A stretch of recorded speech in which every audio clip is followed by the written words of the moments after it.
Got the Constitution out there, see? Yes, sir. All right. We are live, by the way. We've just gone live. ZombieShepherd. Turn this down a little bit. Okay. Oh, we got hands up already. Got Dr. Bragbean. We'll bring you up here. Good morning. Good morning. Hey.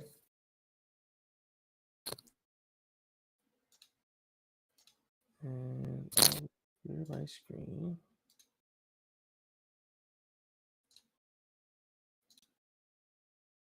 Okay. All right, friends. GM. This is our regular DAO meeting. And so do we have the mirror board link in the chat there for people? Let's see. Yeah, we got links dropping here. I don't see the mirror board yet. Hardcore. Here, you know what? I'll drop it. It's fine. I think he was saying it was freezing up on him. Another snowstorm.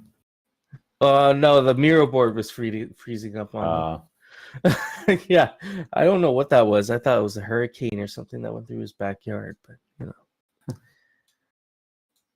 How's your week been so far? I guess we just saw you yesterday, but yeah, how's your weekend? How's your weekend been so far, I guess?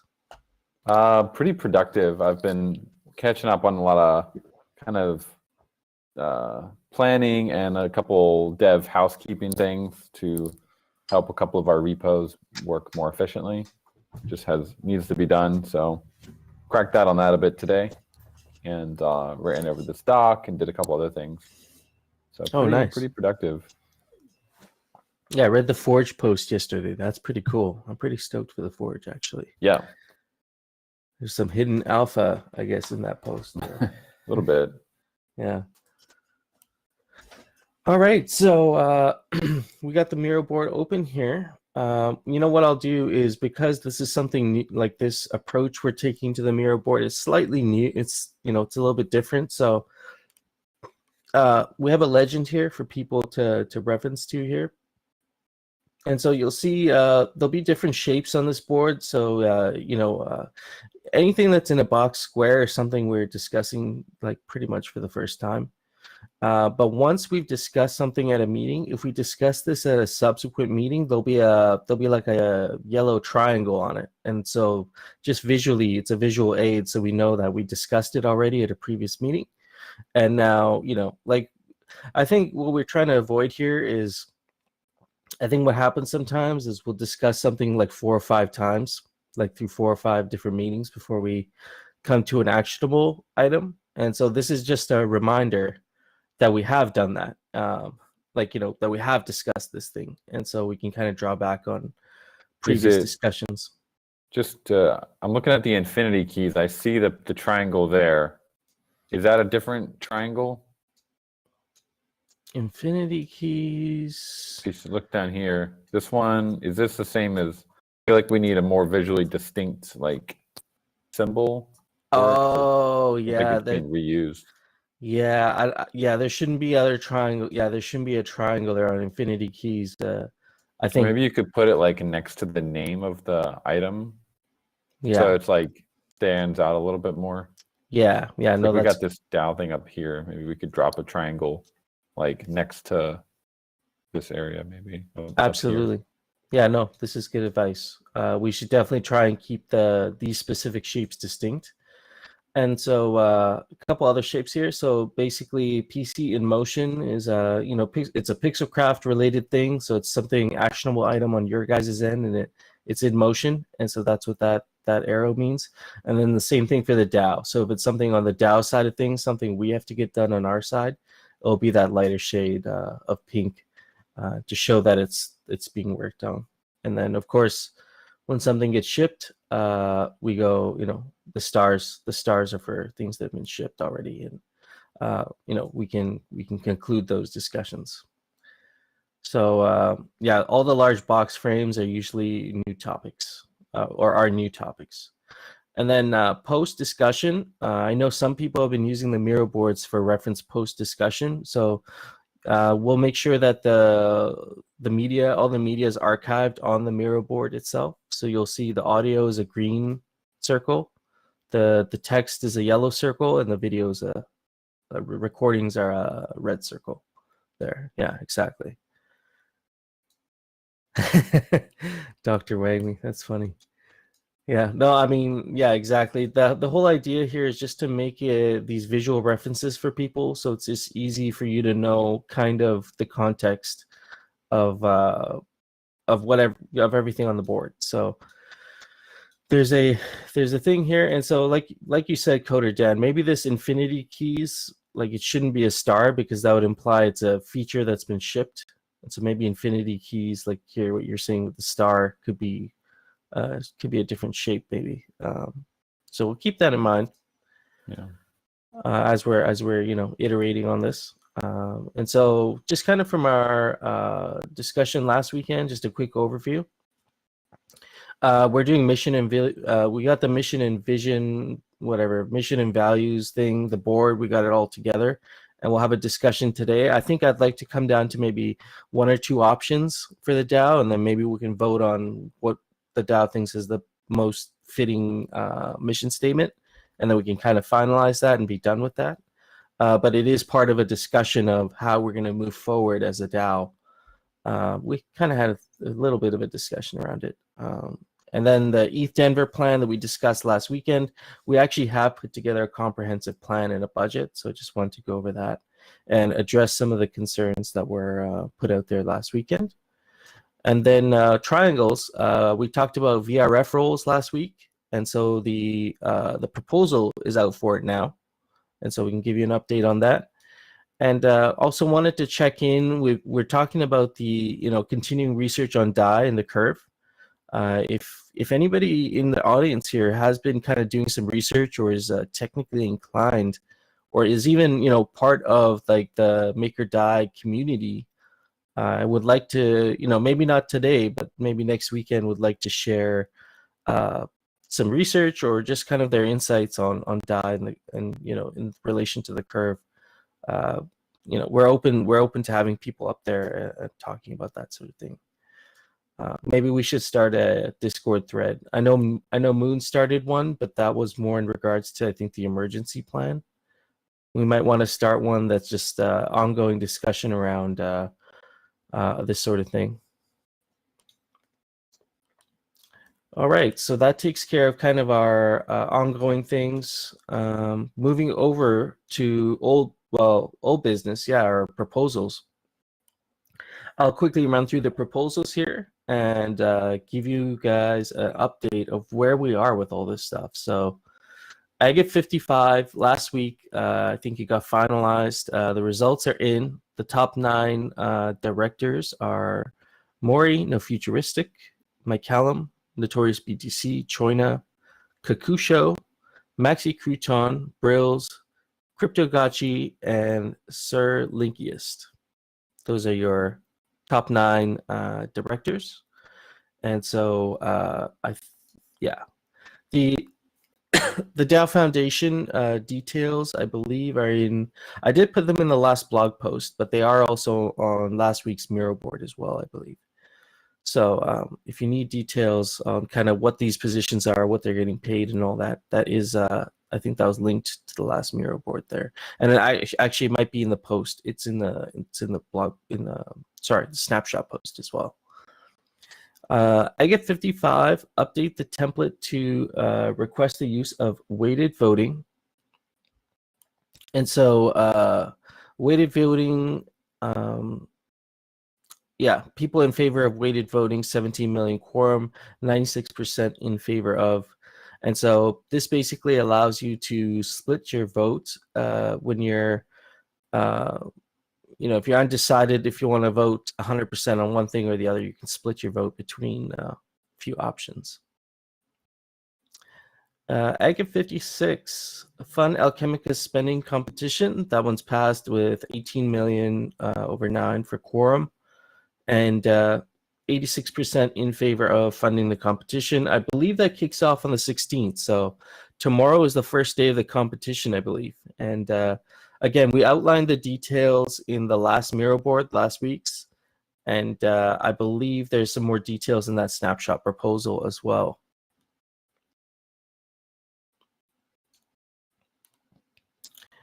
Agate 54, I might be going backwards here, but that's okay. Agate 54, creating the Arcade Task Force, the ATF.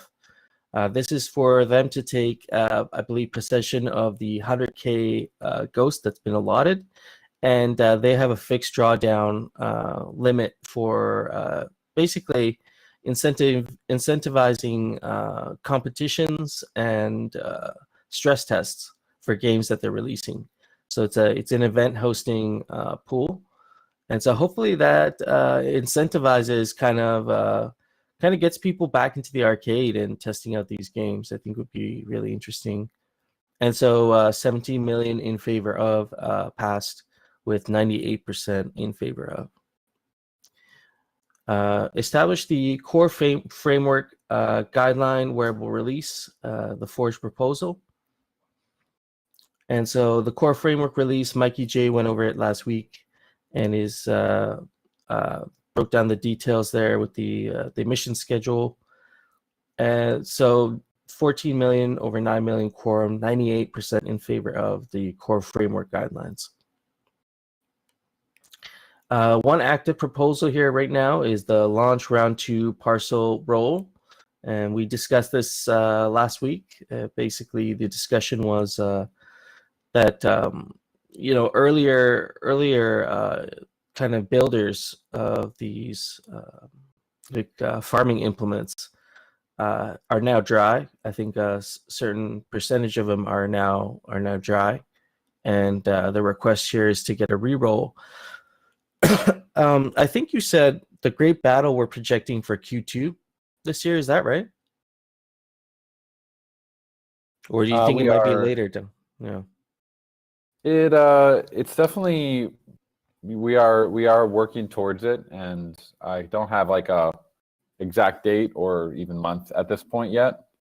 But I do want to say, if I posted in the forum the other day, I do support the decoupling at this point, because it's obviously from the lore perspective, it'd be great if they could go together, but there's also plenty of ways for us to have lore like that takes into account exactly whatever happened in reality. So I think decoupling the tokenomics from the dev kind of roadmap is probably for the best.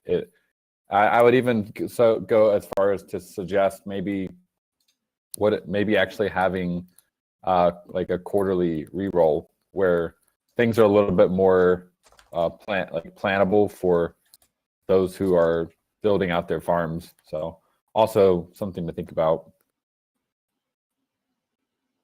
Okay. Mm-hmm.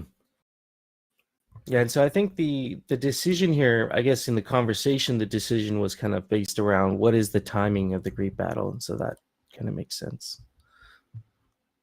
We just want to deliver a super awesome experience and make sure that the first Great Battle that does happen is absolute fire, and it's going to attract a lot of new people. So we do have many kind of projects at the moment that we're experimenting with and working on, and the Great Battle is such a big thing that having like some tokenomics pressure to say, we got to have this out by April puts a lot of pressure on our game design and dev team to just make something that's going to convert. Yeah. So it's such a huge part of our lore. We want to make sure we get it right. Yeah, no doubt. Do you think we could see like this isn't directly related to this VRF role, but do you think we'll see maybe some tests? Like we'll get to do some like, I don't know, like might interact with liquidators in some way in the arena. Definitely. I guess, yeah. Definitely. Okay. Yeah, cool. There's definitely a lot of stuff planned around the lore. Yeah. And we can, this can be more of a hangout call for sure. Yeah, I think we can go off the rails with that one pretty easily. Okay, cool. Let's move on here. I I think this is just a side point here, but we can talk about this real quick. The GBM is being botted. I guess many people have been raising concerns around the GBM botting. Is there some sort of a plan? Is there some way to mitigate this? Or have you guys on the dev side of things, have you thought of maybe ways that can be mitigated, or do you see it being an issue? I just want to just get your take on it and see what people are thinking here in the chat. Has the GBM been a huge issue for you guys? Share your experiences. I guess there's a current workflow and a proposed workflow, so I can go through that. So current workflow is create auction transaction, which is successfully mined, and then a period of 2 minutes passes for the first bid transaction to execute correctly. And then during this interval, bot pre-assigns a signature and then waits for the broadcast transaction exactly 1 second before the period ends. So it's kind of timing with the Matic and Polygon interval. The bot broadcasts the transaction at exactly 1 second before or 0.5 seconds before, and at a huge amount of gas, and then the bot wins the first bid. Okay, so that's the current workflow there. And then the proposed workflow: create auction transaction, successfully mined. Period of soft GBM starts, so 20 minutes, during which any human user can bid without a GBM reward being sent on each new bid. If bid is done during the 20 minutes, the hammer time resets to 20 minutes. If a new bid does not come in the 20 minutes, we need a period of soft GBM. A new user bids, and the previous highest bidder gets a 10% GBM reward. Bots cannot win. So this is like a buffer zone, like a 20-minute buffer zone kind of thing. It's almost like a reverse hammer time, where at the beginning you're essentially competing, I guess, to see who. It's almost like a game of chicken, because you're basically all saying we want to get as close to the floor price as possible without going over it, because we all want to be outbid. But you also don't know when you don't know who the last bid's going to be, because the hammer time keeps extending every time someone places a new bid. So it's not like a 20-minute fixed period. Okay, I see. And you mentioned here in the chat you have a call with GBM on Monday or Tuesday to discuss some solutions around this. Yep. Yeah, they've been following the chat very closely and doing their own thinking. Very cool. So we'll have that call with them tomorrow. Yeah. Grim R says, can we identify flag, still let them bid, but icon to show possible bot was the bidder? I guess just to collect some data points. I don't know. Yeah. Yeah, it's a game of endless whack-a-mole with botters. Literally, the blockchain is really designed to enable botting. So any sort of on-chain activity, if there's an economic benefit to doing it, they're going to do it. Yeah. I see Dr. Wagme, you put something in the chat there regarding the 4GBM plan. Do you want to quickly touch on that, if you want? Sure. Yeah, I met with Jesse last week to talk about kind of how to do money and splits for this. Basically, when we sell things through GBM, there is profit earned, so someone's got to pay taxes. And in Singapore, that number is 18%. So we need to make sure to protect Pixelcraft to make sure that's covered. And so that's why it's a 80-20 split. There's no alloy up for auction this round. There are the cores. So this tries to maximize as much into rarity farming and to make that sustainable as possible. And then as far as the schematics go, we were going to go just kind of in line with prior sales. And 2 of the designs were done by Zbot, and then the other 3 were done by the Forge team and by Oliver Spoon.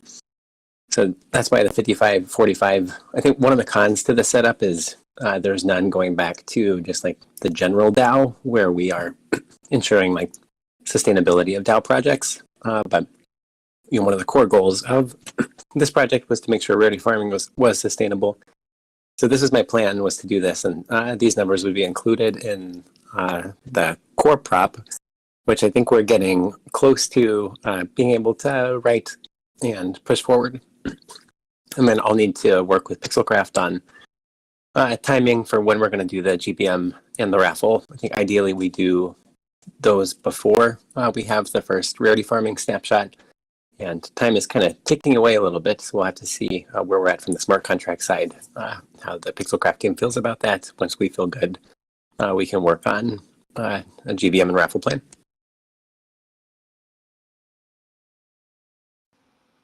Okay. I guess just real quick on the contract side, we're going to want those amounts to be automatically transferred. So that might be a little bit extra smart contract work. I don't know if you guys have thought about that yet, but like how does the 80% get transferred and the 20%? So we might have to chat about that a bit. Okay. Yeah, we can meet offline on it. Okay, awesome. Yeah, I know some people in the chat saying where's the contribution to the DAO? But I'm assuming that's like the 80% of the rarity farming wallet, right? It's kind of like the DAO allocation. Yeah, I mean, I think there's a couple of reasonable approaches. Cores especially are, like that is what is diluting asset holders when we put cores and alloy out. Like that's how these are specifically designed. So I want to be really mindful of that, of the goals of this project, and to protect our stakeholders. The schematics are a little bit different, right? Because we are purposely those are meant to be inflated. It's meant to get creativity input from the entire community from Pixelcraft. So I think it could make sense to have a more DAO-centric plan for the schematics, and I'm definitely open to feedback on it. We just got to figure things out sooner rather than later. Yeah, absolutely.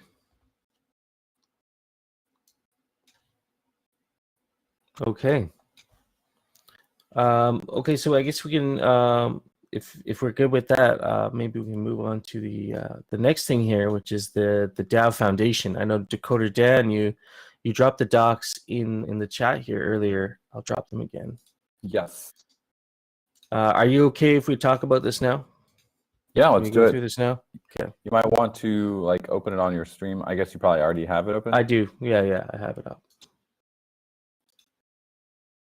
So it's a pretty long doc. Obviously, these are it's Constitution, 15 pages. Ross has kind of made our work a little bit easier for us by basically commenting on the relevant parts. We will also do our due diligence on the uncommented parts, but maybe we could focus on the commented parts. I mean, everyone can kind of skim it together if you haven't already. Yeah, I see the highlighted parts by Ross, so I can kind of jump to that part and queue it up, and then we can discuss it. I guess is maybe the easiest way to get through it here.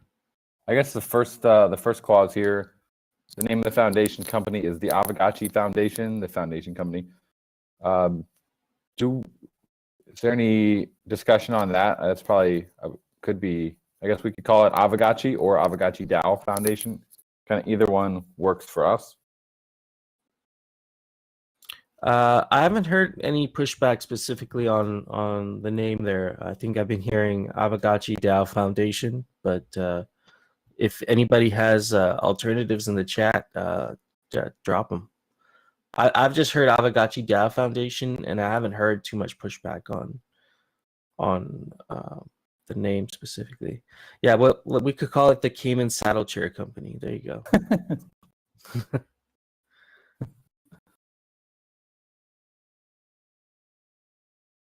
All right. Does anybody I guess if anybody has anything in the chat there, you can drop it. And yeah, feel free. There's 16 people chatting in the doc. So we do allow suggestions. So don't actually change anything. Just it's better if we just keep it so we have comments and I think in Google Docs you can't have it so you can only comment. Every comment is like you can make it theoretically an edit, so it's really dumb. But just keep don't actually change anything in the docs. Just keep it in the sidebar there. So if you want to chat about the Aavegotchi DAO Foundation versus Aavegotchi Foundation, just add it to the sidebar here.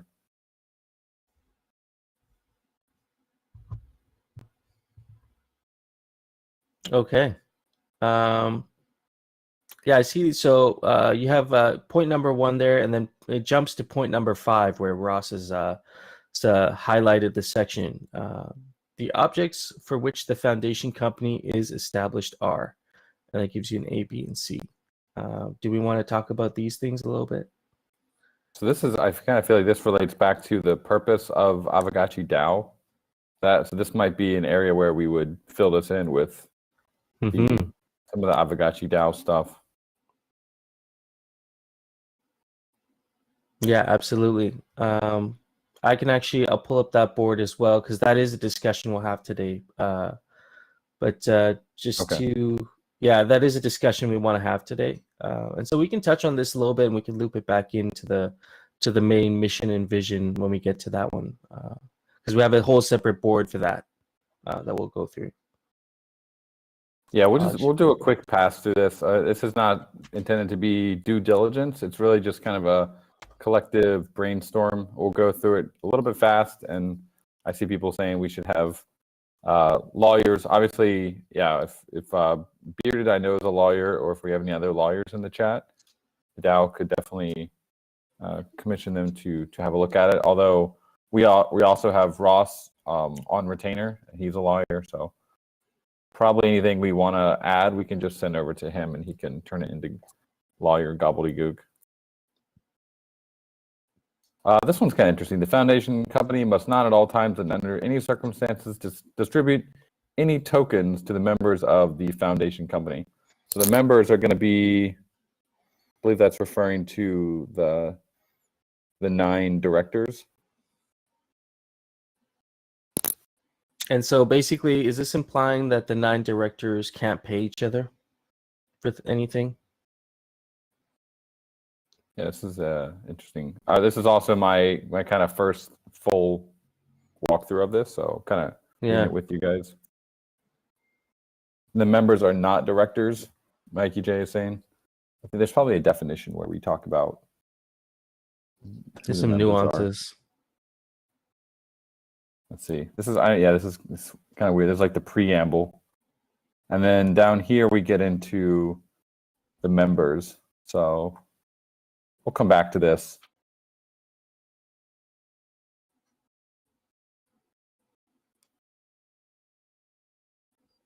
And I'm just skimming through here. The foundation company may not carry on a business for which a license is required under the Acts of Cayman Islands unless duly licensed. Yeah, that's pretty standard. Like a foundation can't develop software.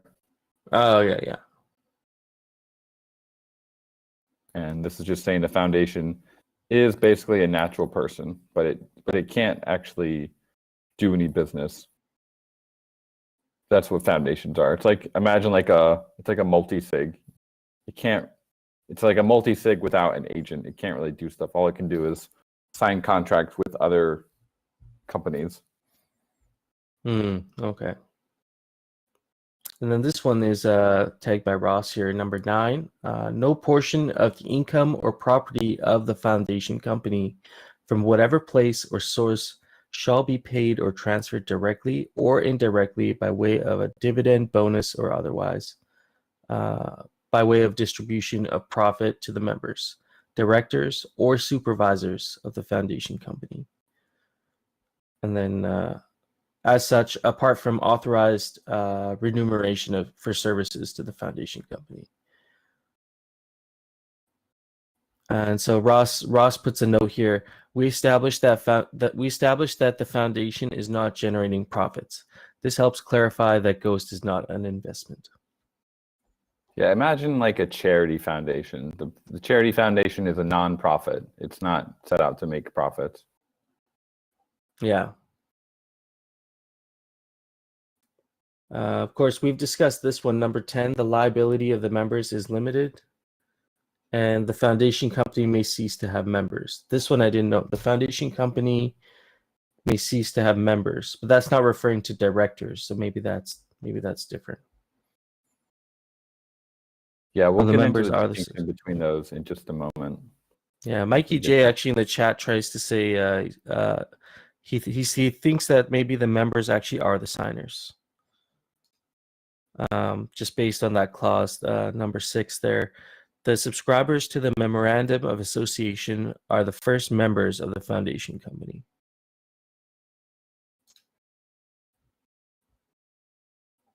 Okay, we'll get back to that in just a moment as we get to that section.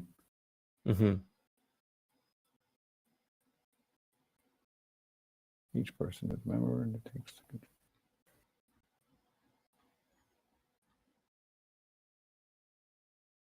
Okay, this is a bit hard to parse here, but probably just saying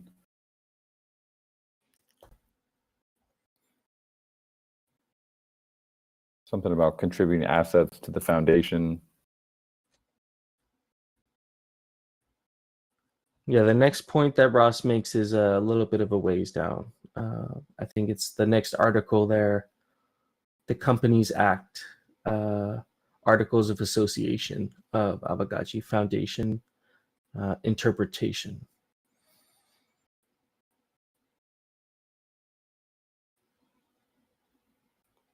Yeah, it is quite a long document. We could just touch on some of these highlighted points here, and then maybe we create like a forum post and just have this document there for like further discussion. Let people kind of work their way through this. But maybe we go through just Ross's notes here. Yeah, sure. If that's all right.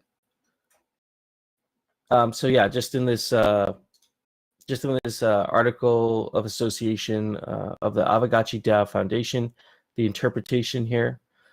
Council means the ghost token holders, with actions to be taken by the ghost token holders evidenced by the affirmative vote of the ghost token holders by receipt of messages signed by the Ethereum public keys.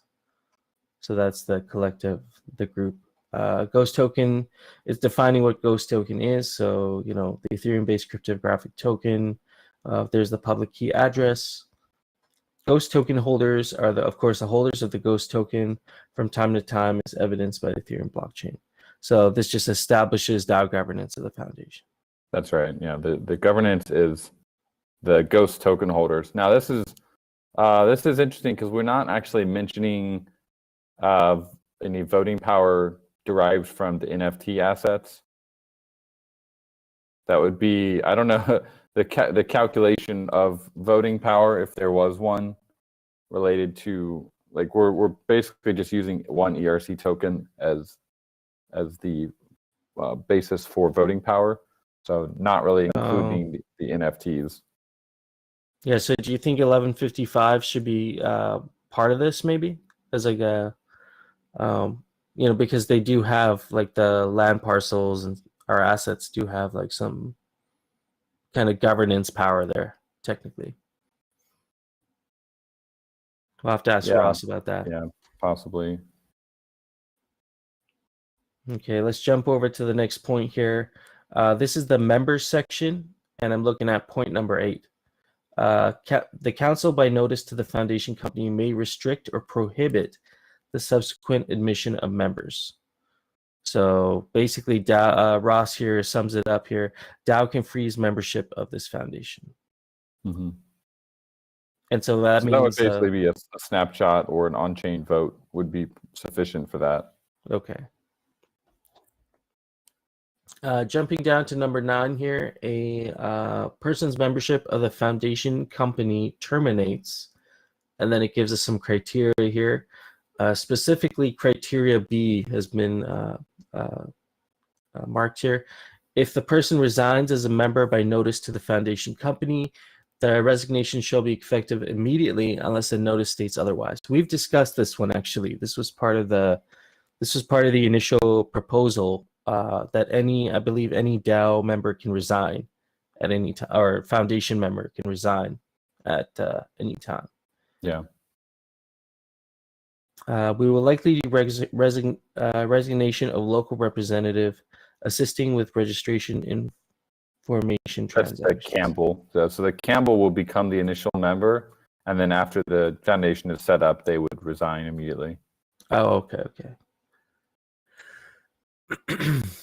Jumping to number 10 here, it is not a condition of this article that the foundation company continues to have one or more members. So basically that just says we don't need to have members of this foundation. That's right. Now we're jumping down to the directors section, point number 15. The first directors may be appointed by the subscribers to the memorandum. So we'll clarify the initial 9 directors in accompanying resolution. So that's, I think, after his resignation, those would be the 9 that get put in place.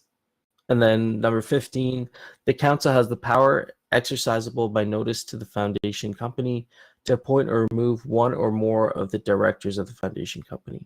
So the DAO can add and remove directors.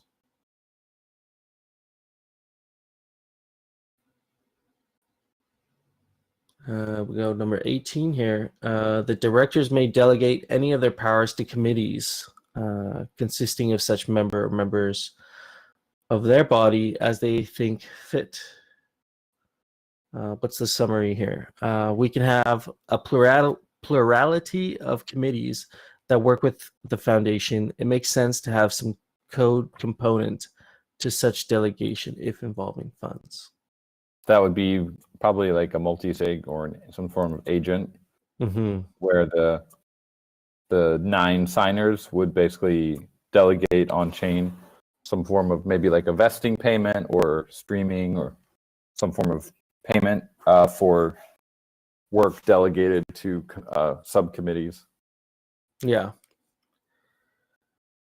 And then number 19, directors from time to time and at any time by power of attorney appoint any company, firm, or person, body of persons, whether nominated directly or indirectly by the directors, to be the attorney or authorized signatory of the company for such purposes. Which I'm just going to read through this here. It's a lot of work. It's wordy. This can help directors really offload wordy. paperwork and make commitment more low-key.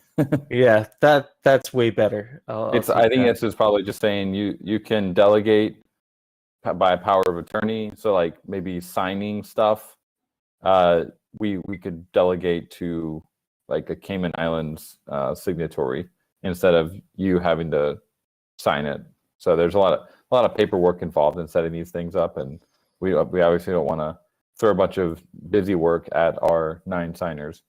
So probably a lot of that it'll kind of be like signed by power of attorney from a Cayman Island, like the Cayman director, local secretary. Okay. Let's jump down here to number 22. Again, this one looks like a wordy block here, but I'll try and just get the gist of it. Directors from time to time may delegate to such committee, local board, manager, agent, the council, any of the powers, authorities, and discretions for the time being vested in the directors, and authorize the members for the time being of any such local board or any of them to fill any vacancies. And then it just addresses, I guess, is the nature of vacancies. What does Ross say? Directors can get power back to the DAO. This also allows us to set transaction guards and modules in multisig to allow governance and supervise, override, and co-manage multisig funds. So a little bit of background. Ross is like building out an entire suite of foundation management tooling on chain. I haven't played with it yet, but it sounds pretty powerful. So that's why he's kind of interested in the tech side and more of the on-chain management side of all this. Yeah. We have a question from No Future here. What is the realistic time frame to have our legal entities in place? You mean your personal ones? Yeah, like each personal, like each director's entity. I mean, it depends where you incorporate, but typically a couple weeks. Yeah. Is Not this maybe even something? quicker. Yeah, I guess it would be in someone's best interest to have it set up before they sign, like they have to sign their first transaction, right? Probably be ideal. Yeah. Thrax is saying it's a pretty quick process.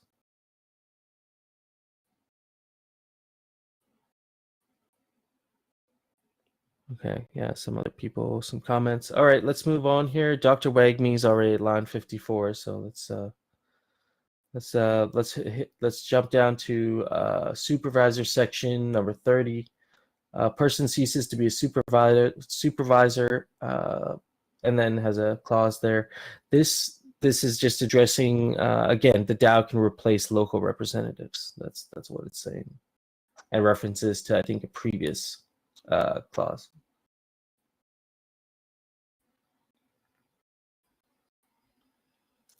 Definition of a supervisor. Supervisor is a local secretarial role to confirm that directors are complying with the Cayman law.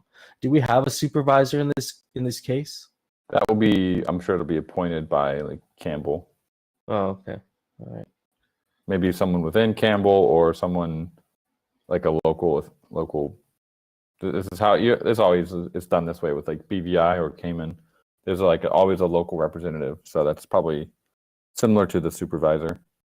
Sounds like they have no supervisory duties or whatever in respect to of the foundation company.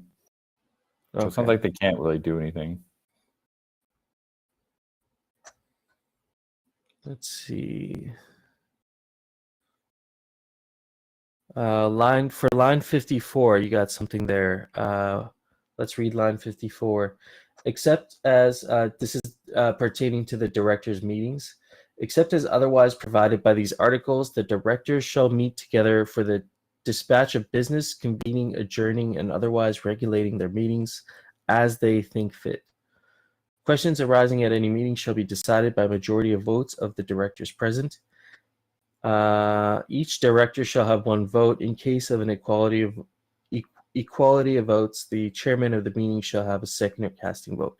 So Dr. Wagner is asking, what would the directors be voting on? The goal is for them to execute on the will of the DAO. So it's kind of a maybe almost a little bit of a contradictory point, maybe, to what we've discussed, or So do you have any background on that? Voting, I think they would like the DAO. These directors are going to be on a multi-sig. So my understanding would be that the voting is actually casting the vote on the multi-sig. I don't think they will actually have to. They're not going to have like in-person votes. Obviously, they're not really going to. Like they don't have to all jump on a Zoom call and have be present at quorum to make a vote. It's really just, hey guys, the DAO has voted to provide liquidity. Are we going to do that? We have to. So unless someone resigns within a period of time, we should reach quorum and execute that transaction on chain. That would be what a vote is. Okay. Kind of like a consensus. We're all in agreement that we're going to be doing this. Point number 56. I'm not going to read the whole thing. He's highlighted this last bit here. Initially, such quorum shall be 5 directors among 9, unless otherwise indicated by the council. We already mentioned this in the post. Yeah. So a quorum of 5 of 9 has to be there to match the parameters. Multi-sig. Number 58 there. For the avoidance of doubt, such resolution may be signed and executed cryptographically by means of the foundation multi-sig. So Ross says here, we want to clarify that foundation and directors can act through the multi-sig. Right. So that's, yeah, the voting is just happening through the multi-sig. I see you highlighted something up there. Do you want to touch on that? The minutes of all meetings. I'm just going to ask him. These are basically notes that I'll ask him. I'm just curious what they mean by a meeting. and Yeah. minutes. Mm-hmm. Maybe All do we right. need to post minutes on chain and then have the the chairman sign it Oh cryptographically on chain with MetaMask?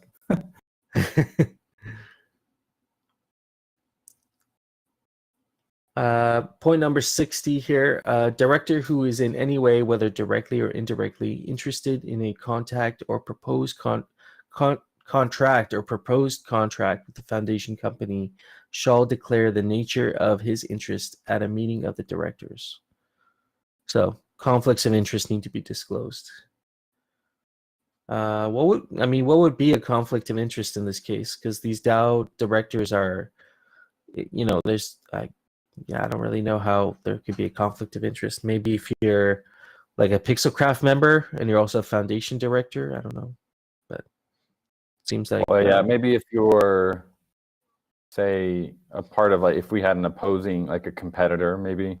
So if you're Aave and you're a signer in both Aave and MakerDAO or Compound, I would say that would be a conflict of interest. Okay.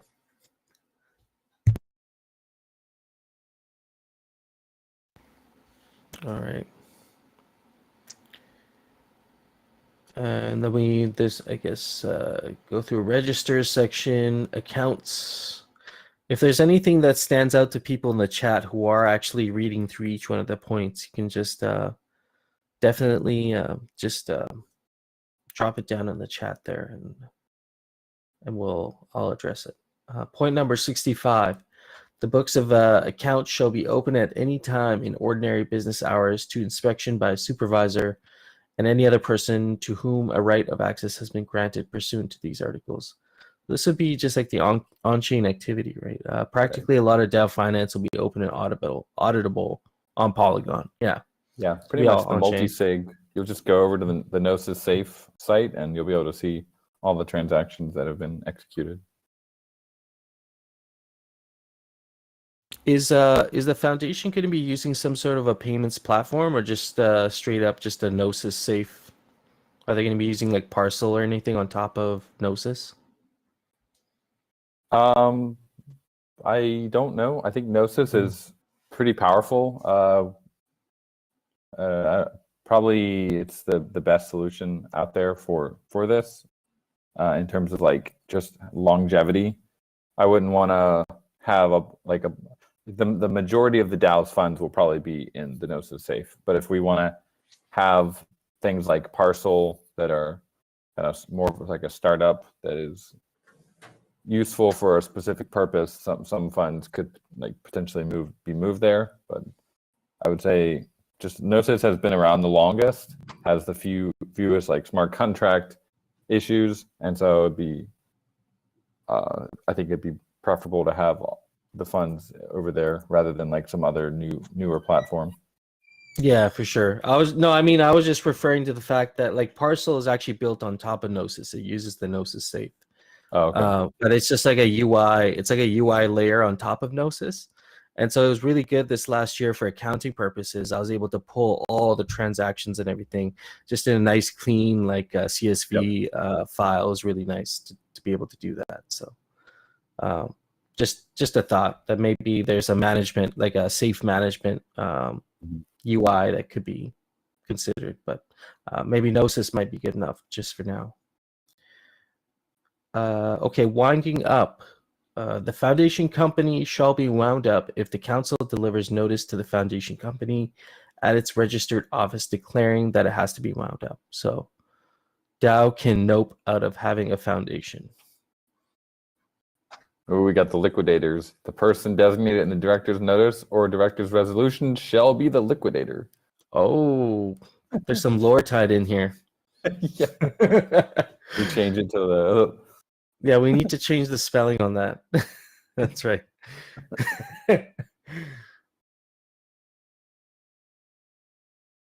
Yeah, maybe the DAO Foundation becomes part of the lore. The liquidators are among us. 70. Surplus assets should be distributed to one or more charitable objects. And, this is in case of wind up, the surplus assets will be distributable as the council directs by notice of the foundation company. So for clarity, in no event may surplus assets of the foundation company be distributed to any members or directors in case of wind up. And so if the DAO nopes out, any funds in the foundation go to charity. Oh, yeah, I'm curious. Could funds be transferred to another foundation? Because that seems like I'm wondering how they're using the word charity here.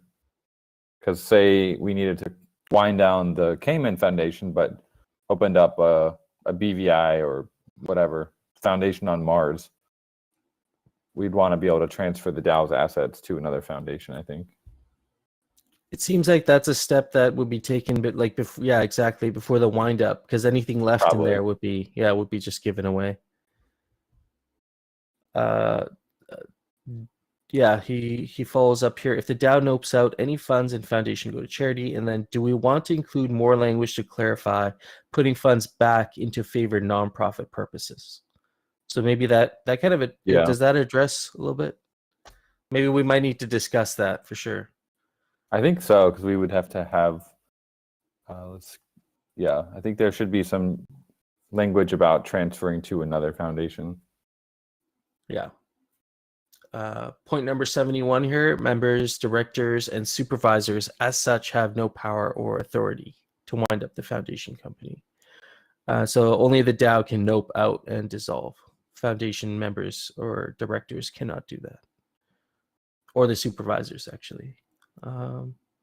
Indemnity, to the fullest extent permitted by law, the council, the directors, supervisors, secretary, and offices of the foundation company shall not be liable for and shall be indemnified out of the assets of the foundation company from and all against all actions, proceedings, costs, charges, losses, damage, and expenses which they or any of them would otherwise be liable for or shall be so wordy, or may incur or sustain by reason of any act done or omitted in or about the execution of their duties in their respective offices, except such as they shall incur or sustain by or through their own willful neglect or default. So what he's saying here is we want to limit the ordinary liability of being a director and officer.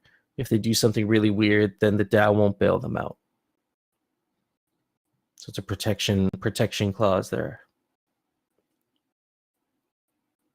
Yeah, I agree, Thrax. We need GPT-3 to translate this into English. Absolutely.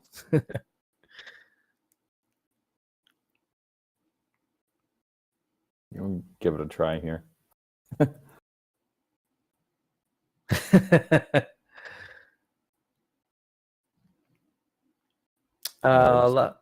Yeah, legalized.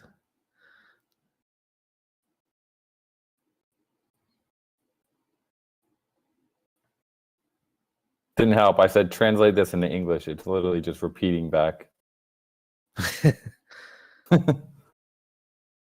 No help.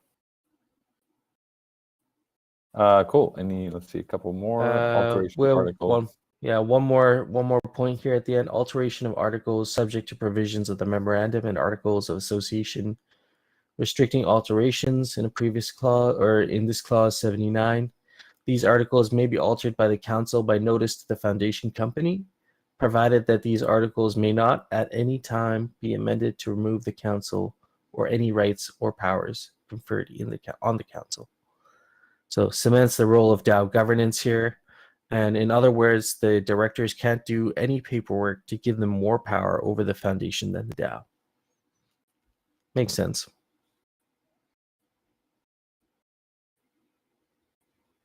So Dr. Wagme had a question just above there. That's the, let's see, what was it? How do we remove someone? I think that is, from what I have read, doesn't seem like the directors would be able to remove themselves. That would need to be done by the council. If we needed to like change someone out, if the DAO wanted to change someone out, the DAO can definitely do that. But I don't think there is the aspect of on like a no-sys safe, the 9 signers technically can sign a transaction to change someone out. Yeah. So are they allowed to propose a transaction to change someone out, or do we need to like? I'm just trying to think about how we operationalize this. It should be like really clear if we need to remove someone, like how it happens, and it probably needs to be in our SOP. So we'll need to do some work on that, because from this document it looks like they're not allowed to make changes. So if they're on the multi-sig, who's making the multi-sig transaction to remove a member and add one? Yeah, I'm going to ask him. So if the clause is under directors, number 15, the council has the power to appoint or remove one or more directors of the foundation company. But yeah, it doesn't say the directors can vote to change someone out. I think that's honestly a power. I don't think we would really want that, right?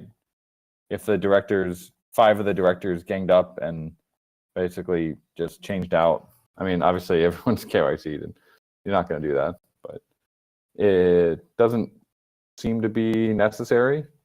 Couldn't we just have a DAO vote to change out the directors? I don't think this is something we'll probably do very frequently. I don't think this will be very frequent. But I've asked him in the chat there.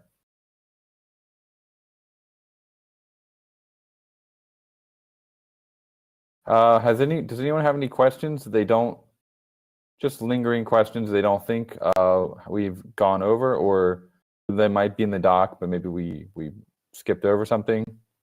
Just curious if this session is mainly just for everyone is lightly familiar with the doc, and basically to air out any questions that our collective brains may be thinking of. I don't have any specific questions at this point, but I'm going to go back through this document myself and try and understand some of these clauses a little bit better. And if I have any questions, maybe we can.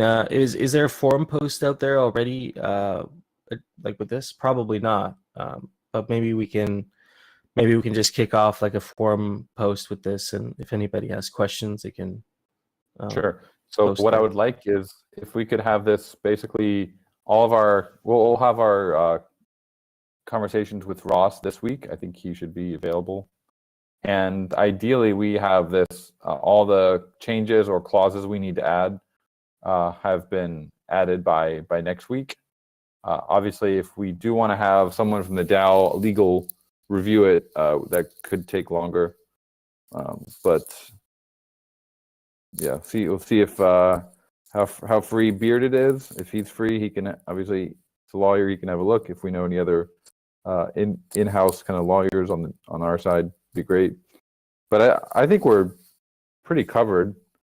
So we don't have any major worries about this document. It's really just, do we want to add anything specific to Aavegotchi? Like many other foundations have used a doc very, very similar to this. Nothing really. This is 2017.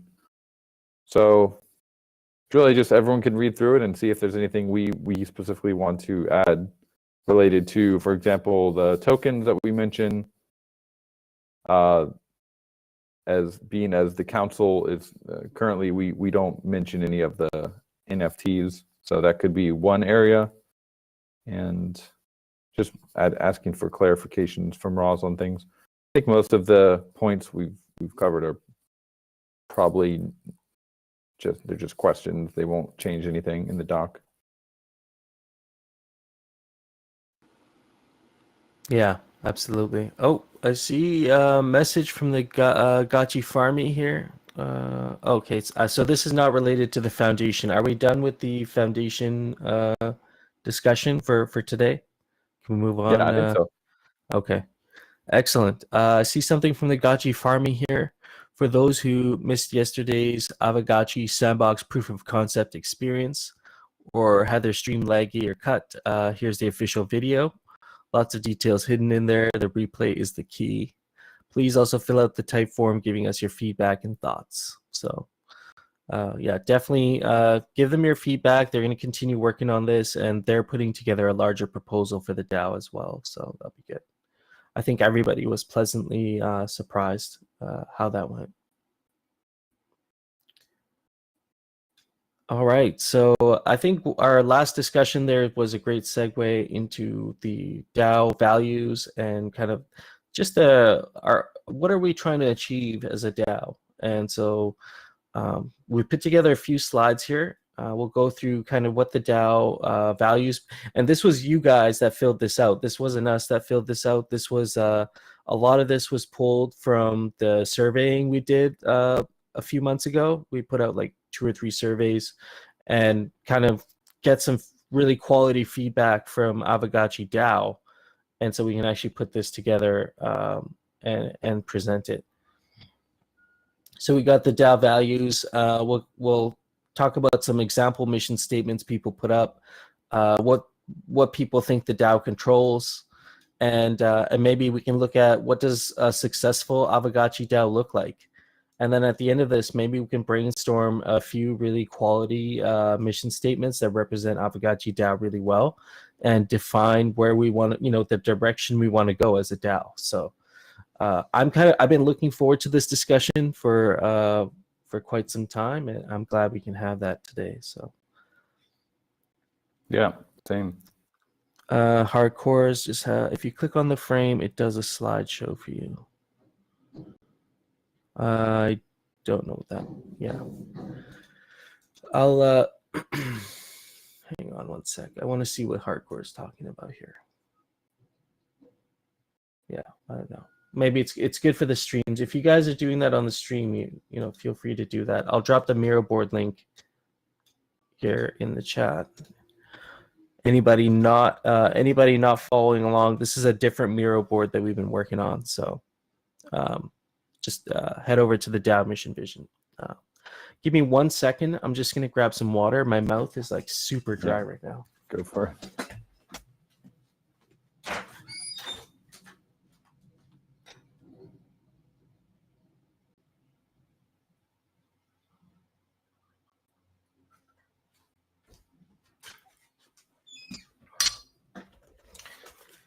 Oh man, I forget how much water you drink up here sometimes. Gotta have that night. I got a big mug. Go about 3 or 4 of them each day. Yeah, me too.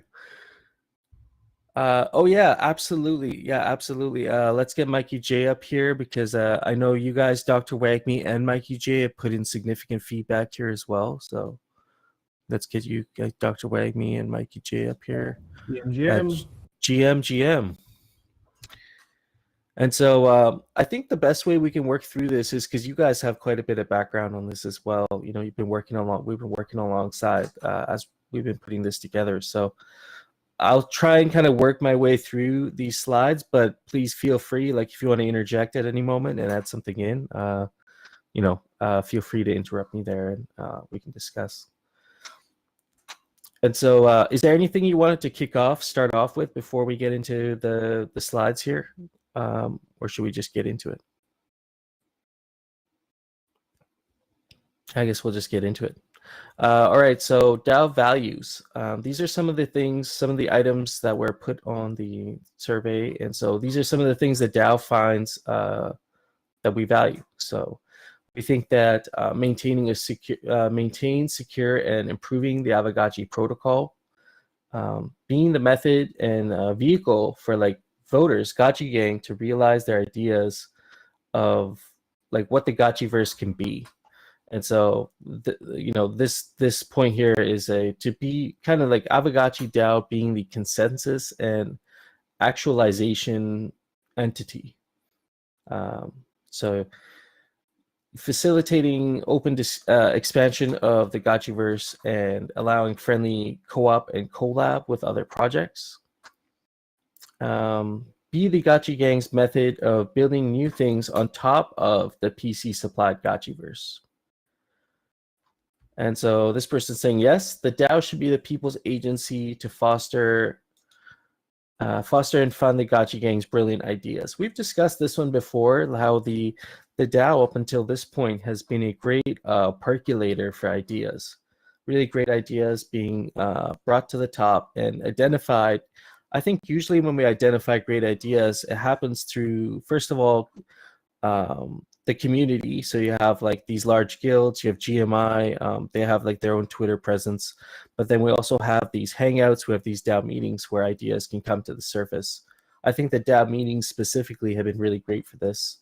The hangouts more so for brainstorming, but I think up until now, that's how the DAO is kind of operated, is very grassroots, and anybody coming in and contributing with their own ideas.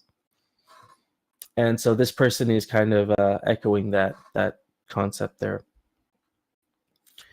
DAO must also be responsible for its own survival. So being financially responsible is key. And actually, this is something I think we've done quite well up until now as a DAO, is we, if you look at the other DAOs out there, or just other Web3 organizations in general, they're not, they're not particularly fiscally responsible, a lot of them. And so I'm glad, during the bull market, we didn't do any like degen plays with our treasury. We weren't investing in other risky tokens. And our tokenomics of the Ghost token itself are quite good in this kind of environment. And so, I think for the DAO itself, we've done a good job being financially responsible, but we need to keep that in mind as we maybe get into funding larger initiatives and just making sure that project sponsors are being held accountable for the funding that they're getting. Gathering and organizing community skills to focus or concentrate on a single task like a real company. And so this is we'll talk about this here in a second here, because this is another way where I could see the DAO being also really successful, is focusing on specific tasks that have been voted on by the DAO, and then having a leadership in the DAO being able to actually lead these things to completion. So we have lots of people loving this project, skilled and motivated, they'll be ready to add value to this project, but I still feel that everyone is working on his or her side, which is dividing our strength. The Dune dashboards are a great example of this. We have like quite a few now really great Dune dashboards, really great analytics that have been put together by community members, but they're not collated or aggregated into one place. They're kind of all over the place. There's some of them are hard to find, and they're not regularly used. And so having a kind of like a DAO dashboard, like a DAO analytics dashboard, that would be something really, really valuable to the DAO, in my opinion, and would give other people in the community who had analytics to contribute to actually contribute to a main aggregated page of DAO analytics, rather than having having a dashboard here and having another dashboard over here. There's it's kind of like widespread at this point, and so I think we can, we're a very talented group, and I think we can combine forces here. And something I realized in GMI is when I started it, I kind of underestimated how much people could get done when they collaborate with each other at this stage, instead of trying to one-up each other.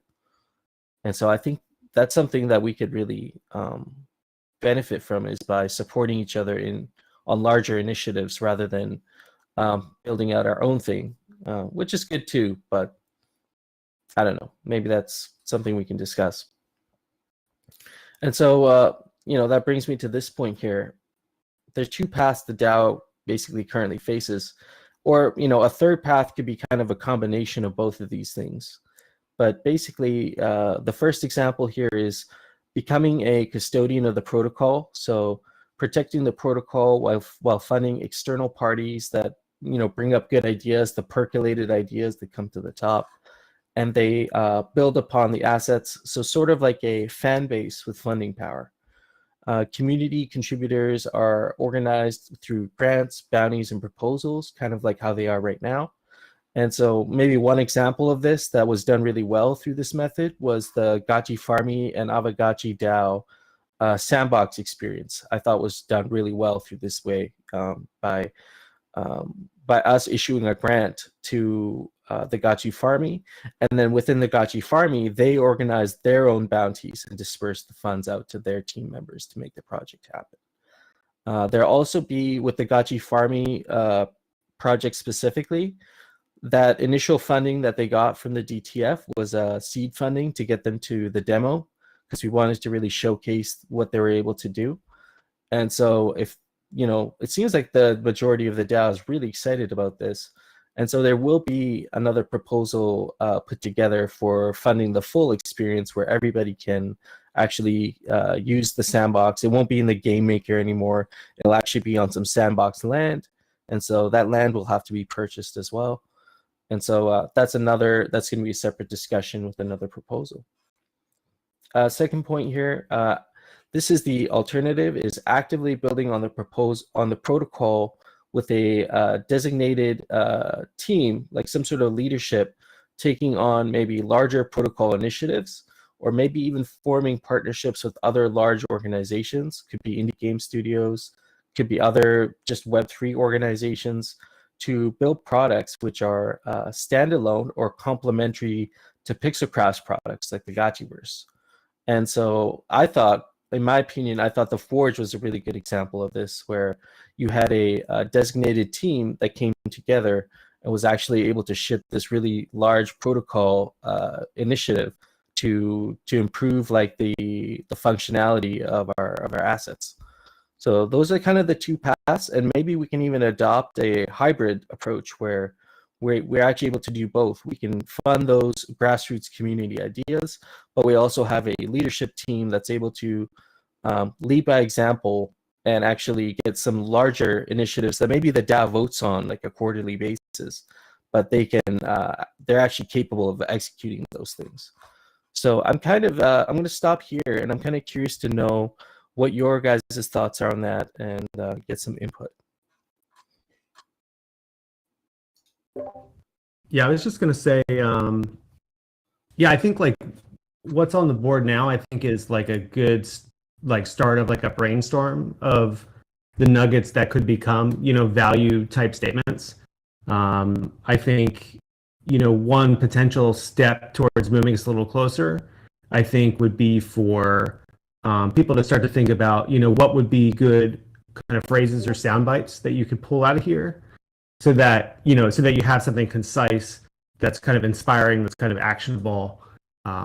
That's sort of the whole point of values, is to kind of keep us all sort of in some sort of agreement, even if we don't agree on every single little thing we do.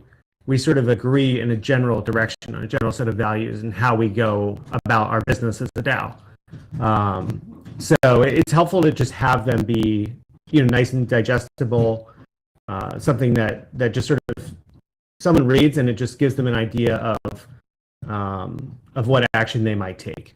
So that would be my suggestion for, like, if we wanted to further this, how we might sort of move forward with the values conversation, is to kind of like start with some of the phrases that I assume these are quotes that came from the form. These are quotes. Yeah. Exactly.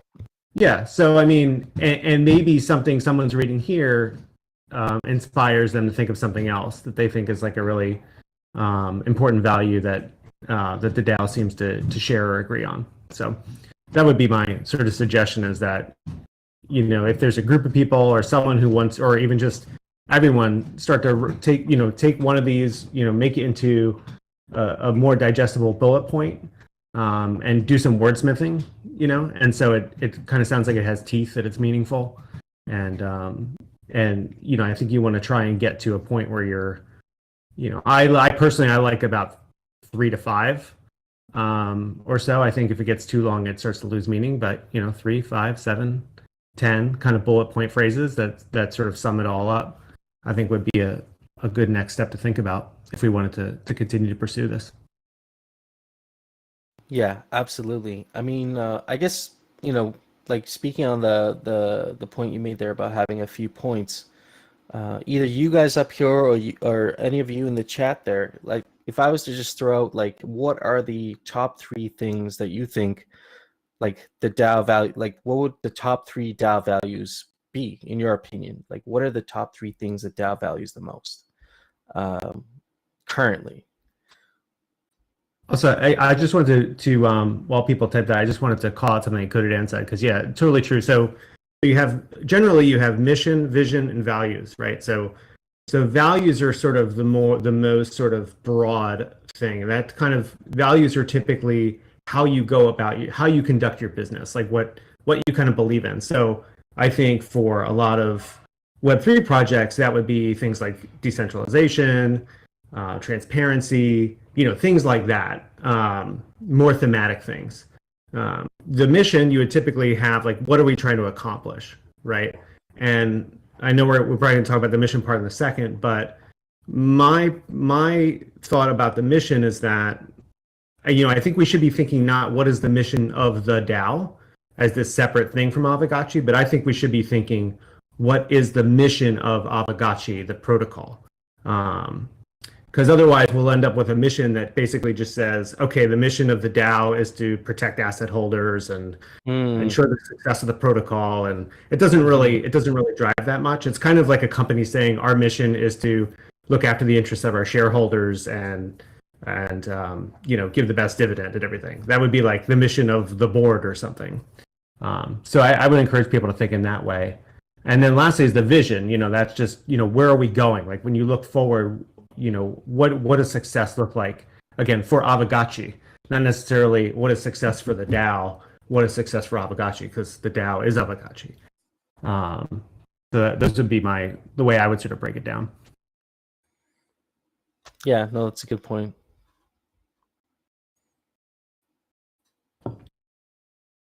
And so we do have two more sections here. I thought I'd pull a few, I wouldn't even say maybe all of these are mission statements, but maybe like you say, the beginning of what could be a mission statement. And so some of the things here that were put in point one here, to consistently and sustainably bring value to Aavegotchi asset holders and the wider Web3 community.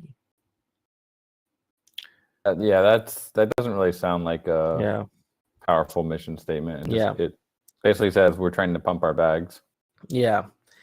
Next one here. The Aavegotchi DAO serves to help to develop the Aavegotchi protocol, foster engagement, expand utilization of protocol assets, and to create and preserve additional value of protocol assets. And so I like Mikey J's point too, that these could be distilled down, like the mission statement should be pretty concise, in my opinion, of what is the top priority, what is the mission, what is the DAO trying to achieve.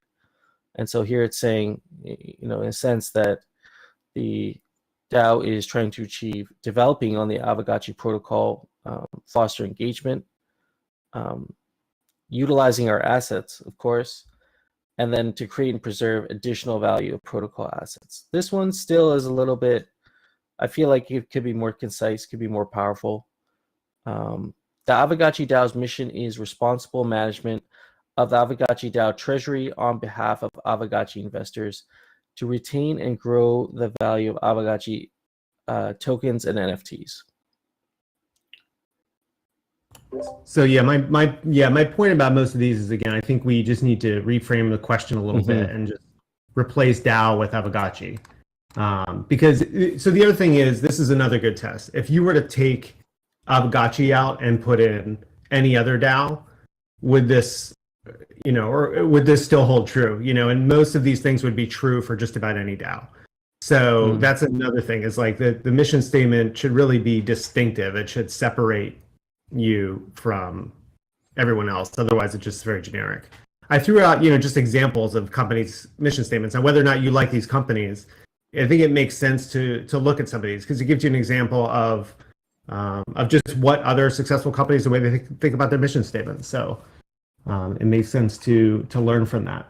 Yeah, absolutely. You have some here in the chat that you put in here. And just speaking on your point, you made a really good point just now that the mission statement should actually describe what Aavegotchi does that no other DAO or, similar entity does that we do. I think that's one of the points that you made there, was the uniqueness of the mission statement. What defines Aavegotchi? Yeah, and it's like if you replaced Aavegotchi with something else, would it? You know what I mean? Like when you read some of these companies' mission statements, of course, any company could say be the Earth's most customer-centric company. But you can also imagine when you think about your experience using Amazon and shopping on Amazon, you can tie the decision that Amazon makes and the way they conduct their business back to these statements, and that's what makes them powerful. They're not just meaningless, but they actually make business decisions that you can kind of tie those back to these statements and see how that makes sense for these companies. It's almost like these are the essence of what these companies do really well. Exactly. And I think, Dr. Weidman asked, I think earlier in the chat, and I would love to hear Coder Dan, because the truth is, I mean, any founder, anyone who starts, a company or creates a thing has a vision, has a mission. Whether or not they've sort of created a formal statement, they've got it in their mind. So, I mean, I'd really be interested to hear Coder Dan talk a little bit about, his kind of like mission and vision for Aavegotchi going back to the beginning and where it comes from, because I think that can be very helpful and informative to us. Yeah, so I responded to a couple questions from Dr. Weidman and someone else, but so I think when we started Aavegotchi, one of the feelings that we had, kind of the intuitions, like we didn't have a fancy mission statement, and actually we have gone through the process. I've done kind of the same work that you've done, like looking at different big companies and other gaming companies as well. Like when you say building a game, like we want to build the most entertaining game in the world. Like it's not really like it's not going to inspire people to take action. So what I feel for Pixelcraft is really, like I said above, like I'm very curious about the potential of community-driven game development. I almost want to call it decentralized game development because it sounds much cooler.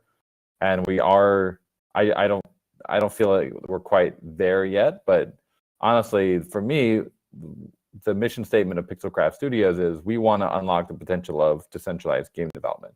Now, what decentralized game development means, that needs to be obviously clarified a lot, and that's why we haven't really published this statement yet. But we actually are doing some internal work on it and trying to create like a framework for what is decentralized game development, what is community-driven game development. So that's part of it. We are, like a lot of the other game companies say, we're trying to build the most interactive and the coolest game experience in the world. Like Blizzard is creating the most epic interactive gaming and entertainment experiences on Earth, immersing players in new unimagined worlds. So that's like a very game focused mission statement. Whereas I've always come at it from a perspective of like we want to build something together with the Web3 ethos, with the community, and maybe it's not the most like unimagined or craziest experience in the world, but it's created together with the players. So that's part of it, probably 50%, and the other half is as a DAO, like we're kind of exploring this new system of governance.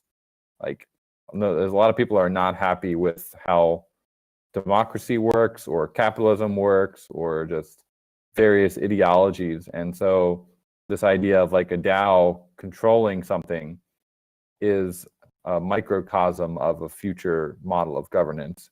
And so crypto governance is what we're all exploring and everyone's trying to figure out, is this model going to work? Can a company, can a DAO replace a company? Can a DAO replace a government? Is it more functional than a normal government? What are the differences between them? So on the flip side is, to the gaming side is, we're actually interested in like exploring and unlocking the potential of like DAO governance. And so that's the other side of it, I think. What I'm hearing is when you're saying that is, I just dropped a quote in my mind. It was like we're pioneering innovation in Web3 gaming, but also in governance. Yep. Yeah, and what I heard was just like repeatedly the idea of something that was like community driven and community created was like a consistent theme, in everything Coder Dan was just saying. And so to me, like that's very telling because not every Web3 game is going to be community driven in the way that Aavegotchi is. They might all be on the blockchain. They might all have, NFTs that are owned by players. They may share some things in common, but something, that I think makes Aavegotchi unique is how community driven it is and created by the community, more and more so now. And I think that's very telling. And I think that should be reflected in all of these statements as well. Yeah, I think the fact that our DAO is so active and everyone through this bear market, we have lost some members, but like a lot of you guys are sticking around because we love governing this thing together. And that's definitely, whenever I talk with other people who have never heard about Aavegotchi, or like we go on podcasts or interviews, I always mention the fact that like there's so many Web3 games out there. We are really one of, probably not the only one, but like the one that's doing it in the most serious way. We're very, very serious about the DAO governance, whereas most projects, they launch and then 2 years later they try to like add a DAO on. It just doesn't work. So we've had a DAO from the beginning. It's part of our DNA, and we're basically we're gonna figure out a way to make it work and like show the world that DAO governance can actually be functional. And a bunch of strangers on the internet that can come together and build something together that is like a financial asset.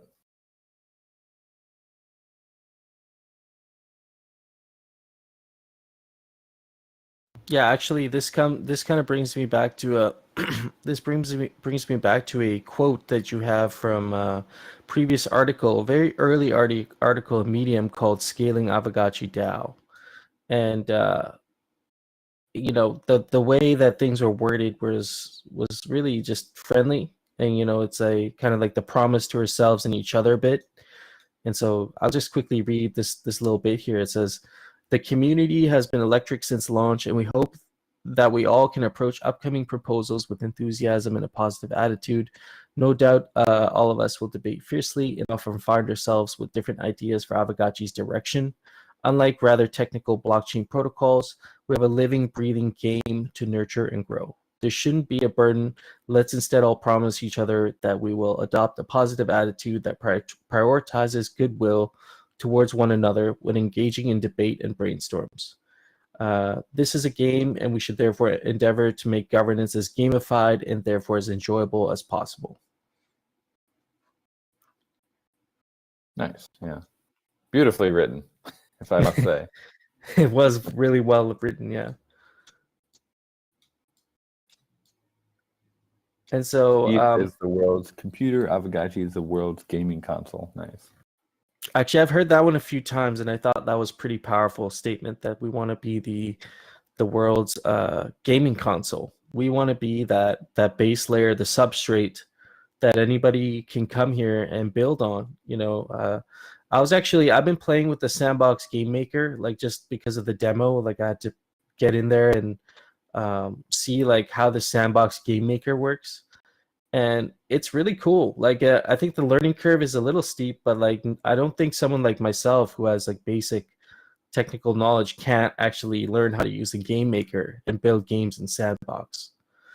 And so Aavegotchi is kind of like that, but it's on a larger scale. It's you can come in and build anything on the protocol. It's a little bit less restricted in that sense. There's and maybe one day we will have an SDK, and we'll have abilities for someone to come in and build a game with little knowledge on the protocol. But even right now, this is a very, in my opinion, a really appealing proposition for a dev that maybe has a full-time gig but wants to like build something fun in their garage. And so Aavegotchi provides that, where they can get together with some friends and maybe even get some funding from the DAO and create something really cool, that they actually care about. So, yeah, Yeah. Choina, Choina is asking where I got this from. So on that Miro board, actually, if you guys go to the left, there's like a context board, and it's just like other slides and stuff we put together for context in case it's kind of for somebody who wasn't here from the start that doesn't understand the roots of Aavegotchi DAO, or maybe doesn't understand DAOs in general. There's some background information there for you to help kind of understand what DAOs are, what the cocoon phase is. And so actually that's one more thing we can touch on. We are currently in the cocoon phase, but we've been gradually kind of moving away from cocoon. And I would say we're almost like, we haven't left cocoon, but we're in the middle of cocoon and metamorphosis, where for those of you who don't know, the DAO has gone through a few different phases. We started with Genesis. We're now in Cocoon, where contract calls are made by Pixelcraft. There's no contract upgrades. It's ghost token governance, and we do voting on Snapshot. There's XP for core votes. That's how it works right now. What we're going to here, and maybe this might help kind of inform our mission statement a little bit, is where we're going. We're hoping to go to metamorphosis at some point in the near future, where the DAO will be able to execute smart contract calls. They will be able to upgrade certain mechanics in the game. Actually, we're almost seeing that already with the Forge, right? We just upgraded the utility of our protocol assets through the Forge. And so that's one really great example of that. And we're still going to have our ghost governance, and then the platform could be, and this might have changed, but back then the vision was to have a kind of custom DApp front end, and then having XP and badges for voting. So maybe we've changed a little bit in the sense, but the idea there is basically in this new metamorphosis stage, the DAO will be able to actually execute smart contract calls. And I think Coder Dan, you've even mentioned that other DAOs like Aave DAO, when you're submitting a proposal, you're oftentimes submitting some work with it as well, like some code that's going to be executed if it passes, right? Mm-hmm.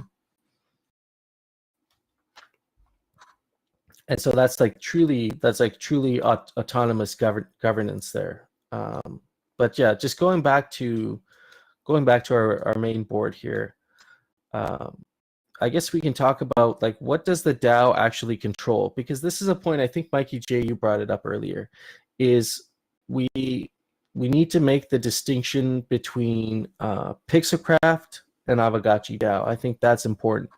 Is what exactly is the DAO in control over compared to what is not out of our, what is out of our control. And so some of the things here suggested that the DAO does control, and you can agree or disagree with me. These are just the inputs from some of the surveys there. And so treasury and smart contracts.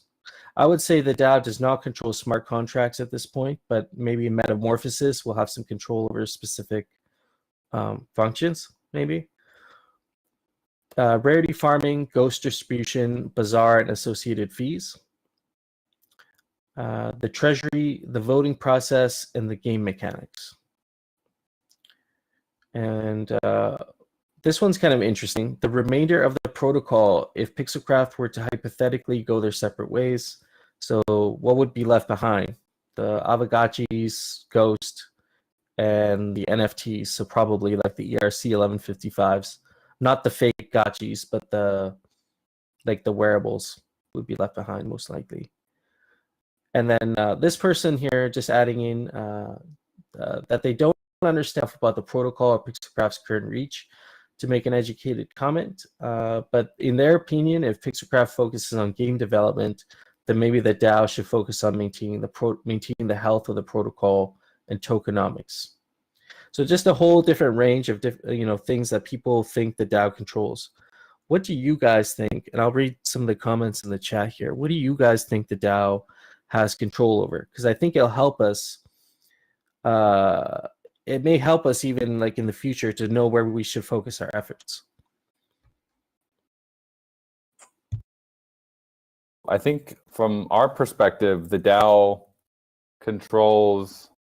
eventually will control the smart contracts, Aavegotchi contracts, That's like the main one would be the Aavegotchi contracts, like which is a GitHub repo. Like 0x869. That's the Aavegotchi contracts.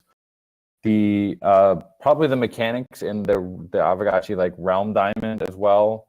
A lot of those, anything related to tokenomics, generally once it's been put out into the wild, in general, I would say the majority of the time we believe that is also kind of DAO controlled at that point. Like the DAO has a very, very strong say in how those are governed. We can obviously make suggestions, but generally once something like tokenomics related is put out into the wild, we really don't like touch it much. So new mechanics, we've been obviously adding new mechanics to the protocol, sometimes on our own, sometimes with the DAO. So adding new mechanics is definitely under the scope of Aavegotchi DAO. Removing mechanics would be under the scope as well. And then Gotchiverse is where it gets a little bit muddied, because Gotchiverse is a game built on the Aavegotchi protocol.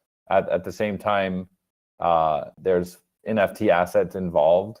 And so we've basically, I view it as Pixelcraft is kind of steering the ship on the Gotchiverse, but we definitely, to use that metaphor, like you guys are also basically telling us where to go in some aspect. But yeah, I don't want to use that metaphor, but basically we're co-building the Gotchiverse together. We will outsource, or not outsource, but basically allow the DAO to kind of overrule us in some decisions on that. And I think that's if you think about like other game developers that also build on the protocol, they might have an initial vision, and then they might build that vision and then say, hey, we'd love to have feedback from the DAO on our game. So I view it pretty much in that way. Although tokenomics decisions, again, once the tokenomics are published and on chain, at that point, we're not going to be making like big changes to them. Any sort of changes to that generally will go through the DAO. So definitely like on-chain governance of tokenomics on-chain assets is a big one. And then the DAO obviously has its treasury, so that's another big one. Rarity farming is a game mechanic, so that's also part of that treasury. And yeah, that's I would say the majority of what the DAO is like currently governing. Mm-hmm. Agree. I also read Tommy Gotchi's comment here. The DAO is controller over a pool of tokens, so the liquidity and quick swap bags from Gotchiverse crafting and fees from the bazaar. There's some revenue, I guess you could call it. Yeah, and the bonding curve as well. And the bonding curve, yeah. The OG Aavegotchi asset. Yeah. And so Tommy Gotchi suggesting that the Gotchiverse is almost like a game layered on top of the Aavegotchi protocol. I'll ask, do you at some point in our future, do you envision maybe another metaverse emerging, or another like equivalent product to the Gotchiverse emerging that maybe is a result of Aavegotchi DAO? Maybe not another metaverse, but like, something as big of a product. And so maybe it's a whole standalone game. I hope so.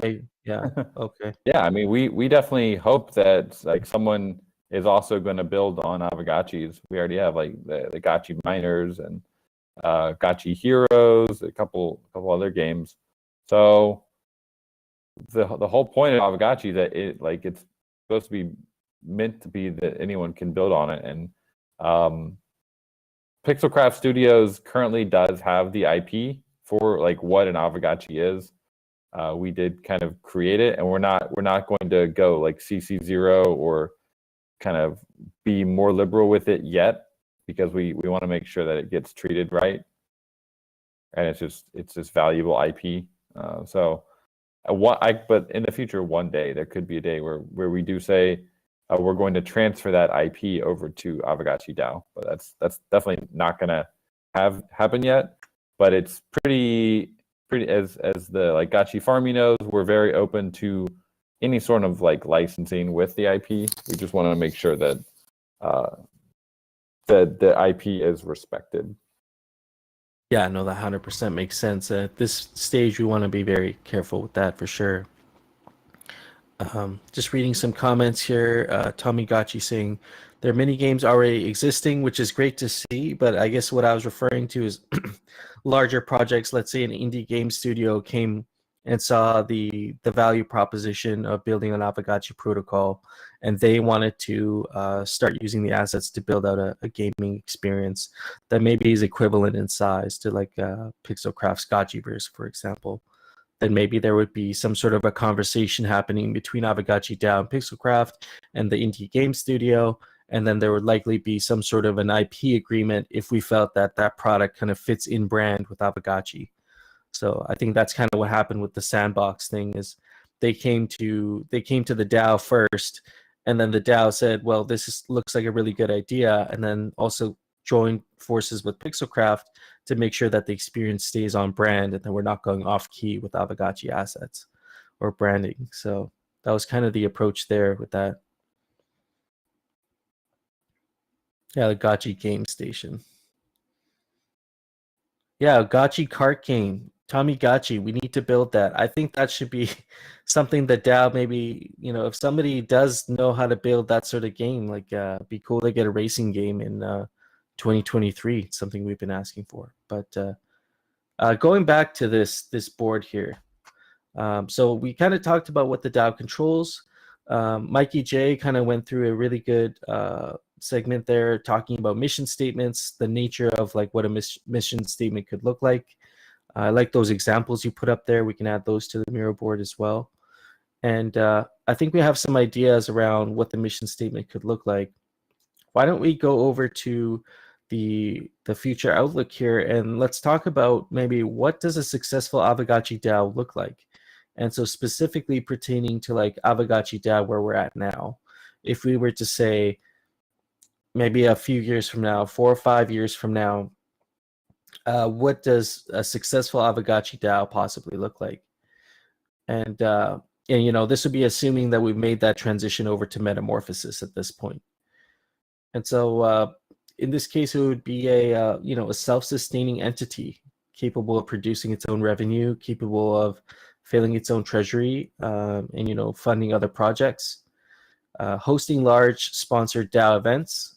And so DAO Square is amazing, and I think the case for using DAO Square is going to be huge. I think that was part of the initial vision. I remember when I first joined Aavegotchi is this idea we were discussing if there was an Aavegotchi metaverse, we would want to have like a DAO Square where we could go and actually possibly even vote in the metaverse. Like that would be a really cool experience. But maybe Aavegotchi DAO Square becomes more legitimized in that sense, and we actually hold like events where we're some sort of engagement with those assets there, and Aavegotchi DAO would be interesting. So Aavegotchi and the Gotchiverse is a hub for a lot of other dApps that are developed by independent parties. And so kind of what I was just talking about earlier, something like a mixture of Second Life and Crypto Voxels, the App Store, and Facebook and Discord. So just different dApps of doing different things, building on top of Aavegotchi protocol. A really good example of this, actually, if you guys have been in the Lens ecosystem lately, it's really interesting what's happening over there. They are very much, embracing the idea of protocol level like building, and so I think they do community grants and have a funding system similar to like what we do, but they have a whole range of different dApps, everything from AI image generation to meme creator to like a video, like a YouTube style dApp. They got Lenster, which is more like a Twitter. They got all these different products that are coming out, and they're independent entities building on top of Lens, trying to be that next social platform. And what travels with you is your lens profile. And so right now I can't take my Twitter followers with me if I want to go to Facebook. I can't take my Facebook followers to Instagram. But the whole idea of protocol level building is you're able to take your asset of what you own, which in this case is your identity, and take it to somewhere else. And not actually a super important area that I would love to have more community thought on and discussion and maybe brainstorming is how can we make the Aavegotchi basically portable throughout different games in a totally trustless way. Because right now, like for example, if you win a game, we might be able to give you some XP. That XP isn't really given out in a trustless way. It's basically given out by Pixelcraft or like a game manager that's a trusted account. It's a really, really hard problem. I've been literally thinking about this for like entire year, and I still haven't cracked it. So maybe we can have a session one day where we just talk about that as an issue.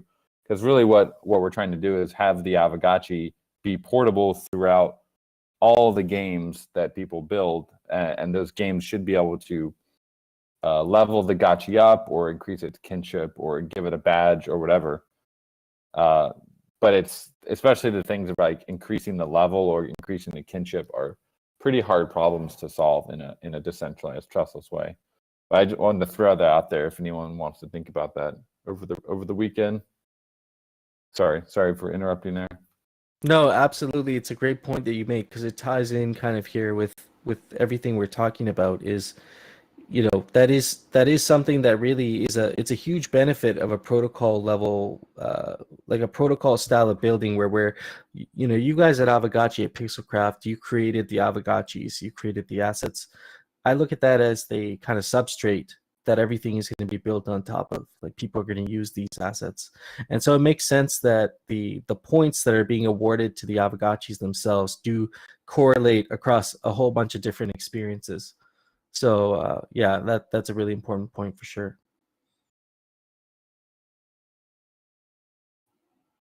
See some comments in the chat. Diddly Poo, Coder Dan, whitelist contracts and enforce a common method signature. Yeah, it's most of the gameplay happens off chain. So like imagine a Gotchiverse or a Gotchi racing game where the winner is everything's happening off chain, but they want to award the Gotchi with some on chain points.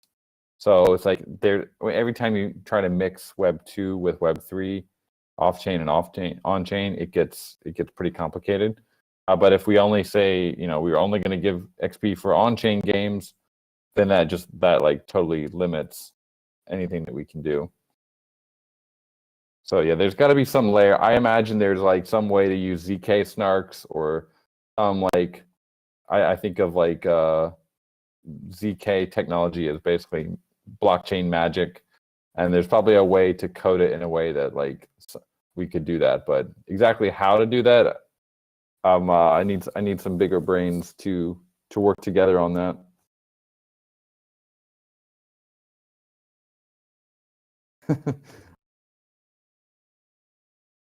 Yeah, it's above my skill level there. We got some big brains somewhere in the audience there. Okay. Does anybody else have any other input in their opinion, what they see? Like, I see Mikey J, you're still up here with me. You've got some people in the chat. Is there other additional things here? Do you think, what, in your opinion, what does Aavegotchi DAO success look like in here in the coming future? I think we just touched on it, a major one that we just touched on is what you just said, Coder Dan. If we're able to figure out this portability of assets across a range of different experiences on the protocol, I think that would be a huge success for Aavegotchi DAO. Yeah, I think adoption is is a no-brainer. It's like governance, making sure that the protocol is respected and any changes it needs or maintenance it needs are done in a decentralized way. And then the other side is let's get more people to build on it. Let's get more players. those are all, I would say, parts of the DAO mission. Like we want to have adoption of the Aavegotchi protocol, and probably just, you could also include, maybe throw in blockchain gaming in there as well. But really, it's just the Aavegotchi protocol. Yeah, absolutely. And so what we'll do here, I think, I'm trying to think of an actionable next step that we could take to get down to an actual, I think we should start with probably nailing down some values, things that we care about, and then also having this mission statement would be a great place to start. And then the vision would be a statement that we'd have to make. And so what I'll do is, in the mission, I have it's kind of inactive, but I have a forum post that I started earlier on to get the discussion going around mission and vision. What I'll do is I'll drop a tally form in there. And, for those of you, I'd really appreciate as many people possible could provide some input, but let's come up with some examples based on this discussion today. And then next week, maybe we can narrow those down to maybe 2 or 3 options, and we can do like a vote. It doesn't have to be on chain. It could be on chain. Like we could do a snapshot proposal with the few different options of what we think Aavegotchi DAO is best represented by, and have people vote on that. Or we could do a off-chain sort of vote where I would, collect input from a tally form or whatever. If we have 10 options that are all awesome, then that'd be the perfect candidate for like a snapshot vote where we could just rank them. I think this was I think it was pretty productive, good brainstorm session. And yeah, I would say next steps is we need to kind of coagulate a value and mission statement together and actually start formulating the wording for it. But I think we got a lot of progress today.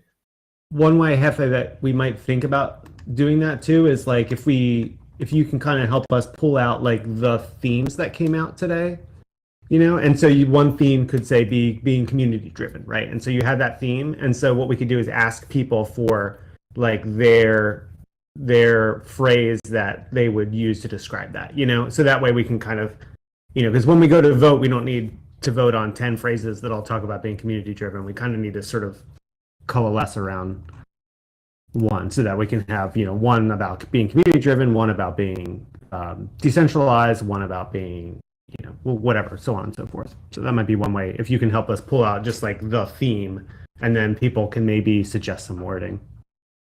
Yeah, absolutely. What we'll do, I usually sync up with Hardcore right after these meetings, so we can go through and write down some of those themes, and then we can exactly, I think that's a great approach. So we'll do that, and then we can follow up with the snapshot vote. Maybe next week we'll actually come up with the exact mission statements for each theme, and then we'll post those as the snapshot thing. We can vote on what derived mission statement from each theme makes the most sense. Just reading some comments here. Snapshot would make it more official. I agree, Choina. Client Aavegotchi Bulls. What is Aavegotchi in one sentence? Go to Aavegotchi and look through all that. It's a lot, right? Like I describe our ecosystem as like it's an inch wide because it looks unassuming at the surface, but it's like a mile deep. There's so much you can dig into. Our goal for 2023 is to make things a lot simpler for people. It is way too complex right now. It's gonna happen. It's gonna get simpler. I think we're at, last year was the point of maximum complexity, I feel like. Yeah, I think the complexity is probably going to get abstracted away as people get more drawn into like the experiences, like the arena, the great battle, all that. And then it's like, okay, what do I have to do for the great battle? Oh, got to learn, farming, this and that. There's going to be ways for people to understand. And I think maybe one of the things that DAO could work on is also the wiki, and like having a comprehensive wiki that looks aesthetically appealing. It's clean. It maybe has some dashboard analytics or some sort of background information if people want to dig deeper. an archive. I guess our wiki right now is pretty great, thanks to Bowtied Nerd, but maybe we could get a refresh maybe in the year. Yeah. Hardcore There's is actually go ahead. speaking of, I often see games have this. They use fandom, which is it's pretty well laid out. I don't know much about it, but seems like if as a game, it would almost make sense to have be on a platform that a lot of other games use. So something worth thinking about, maybe. Yeah, that makes sense. I run into a lot of people these days coming to Aavegotchi, not knowing where to start, and the wiki is a great place to start, in my opinion. But maybe it's somewhere like fandom where you have a player base that can discover the wiki as well. Hardcore saying, what if we offer a Mission Envision prize? Winning prop gets 500 XP. I'll be honest, like it's been kind of tough drumming up like interest discussing this, and I think part of that's due to the fact that actually this is anybody can come up with like a boilerplate mission statement and we could call it a day at that and leave it at that, but we're trying to put the effort in to actually find a mission statement that truly represents us and is able to actually guide us to where we want to go. Because some of these mission statements, like the ones Mikey J put up there, you could see that those mission statements were like the essence of like what those entities did really well. And I'm sure that getting to those mission statements took quite a bit of work and probably quite a few meetings to get there. And so maybe there could be some sort of an incentive. I don't know. What are your thoughts on that? To come up with the best mission statement, like almost like a competition of sorts. I think we could, as a DAO. I agree. It's been difficult to raise the interest. It's kind of an abstract thing to think about, but we also I feel like we're doing pretty well. If we have some sort of like conversation about it every 1 or 2 weeks, where we are moving it forward, I think we'll eventually get to a point where we have something. From our side, like Pixelcraft, we could also just say, hey, we have I could crack out and probably create like 100 statements, but I don't really want to. I think the DAO should be going through this process together, and I think we'll come out with something much stronger for it. So I definitely, I'm enjoying the process. Me too. I'm actually enjoying this process. I like having these discussions. A lot of this goes back to our roots, where we first started, and then trying to figure out where we're going is really exciting. So I do enjoy it as well. But I'm gonna have to wrap it up here. I think you guys might have had some other things, but this has gone about 2 hours now. Yeah. Were there any final things you wanted to cover? Well, I mean, preview of next week. Yeah, I mean, I was gonna follow up with Eat Denver, but you know what? I can actually put that in a forum post. We will be putting a SIG prop out, but we did discuss it last weekend. We got everybody's concerns, and we want to address those. We made a slide for it as well. I guess I could quickly just go through just the gist of it, what we discussed, without going through the whole thing, and maybe the rest can be covered in the forum post. But we have a more comprehensive kind of approach. And we've been actually working with you guys, with Pixelcraft, talking to Lost Local about how we can collaborate to make this a kind of a powerful event. And so, yeah, you know what? I'll just, if you don't mind, Coder Dan, I'll just quickly run through it and get your take on it. I'm gonna have to jump off here, okay, but I'll definitely check it out on the DAO forum. Okay, yeah, no problem. So yeah, we'll see you, I guess, next week. Yep. Enjoy your Thanks, week. everyone. Later. And also remember the we just posted in Gotchiverse updates. The Gotchi board competition is going to be starting in about 8 hours, so get ready. It's going to be epic. Thanks to Mark Immaterial for putting this together and spearheading the entire thing. We have done very little on our side. It's awesome to see the community kind of creating these initiatives. So looking forward to seeing what happens on the Dune dashboards.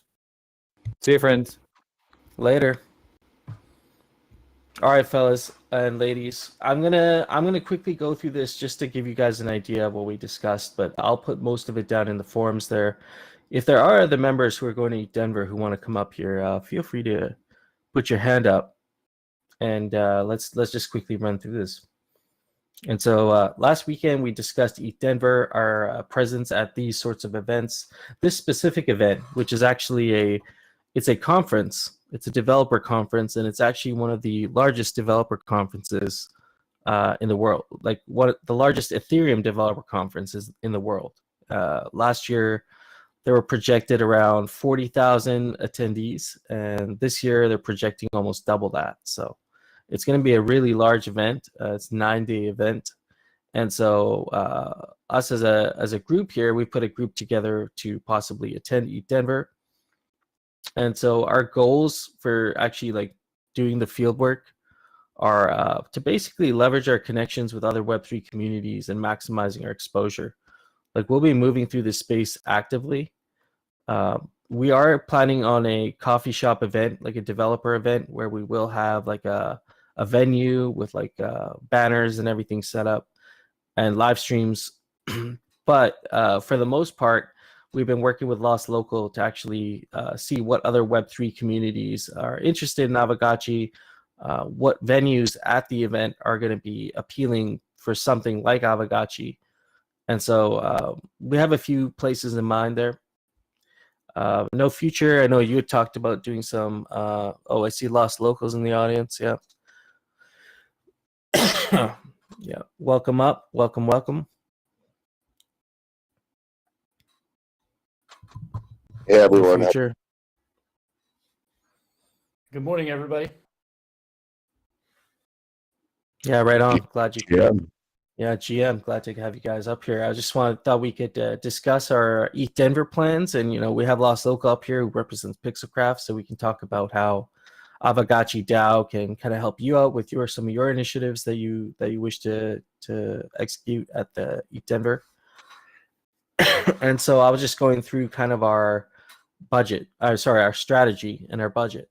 One of the points I put down here was supporting Pixelcraft or yourself at the Aavegotchi dedicated venue, which is going to be the Developer Cafe, but also helping you do some outreach at events and developing maybe some partnership opportunities for Aavegotchi.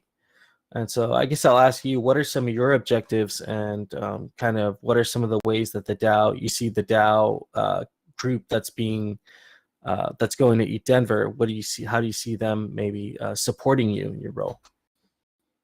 Yeah. So right now we're in the process of organizing exactly where we're going to have a presence. A lot of these events kind of come together in the month before. So we're kind of just coming into that time range right now. So in the next couple of weeks, we'll have some more details about exactly where Aavegotchi will be having a presence during Denver. But right now we are chatting with Cryptoon Goons for a nightclub event, and then we've got a couple other partner communities that we are finalizing details on.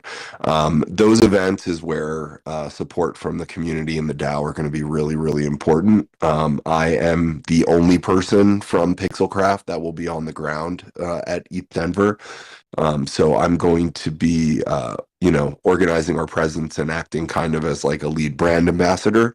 But as we saw in Miami, it was really, really beneficial to have community members who were able to represent Aavegotchi, speak on behalf of the project, and also, help with onboarding initiatives.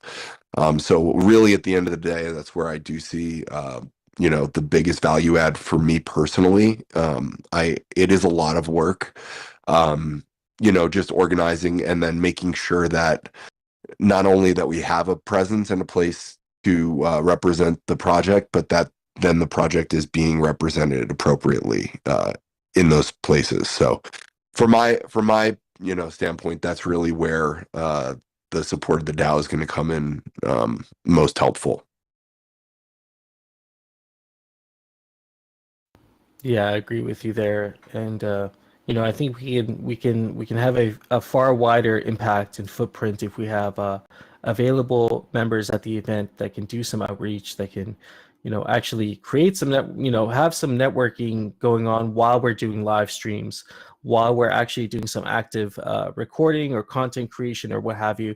Those processes in themselves, and I've talked about this with No Future, like if he's doing a segment and he's maybe doing some live street interviews at Eat Denver, that's going to require 2 people that are going to be tied up doing that, at least 2 people.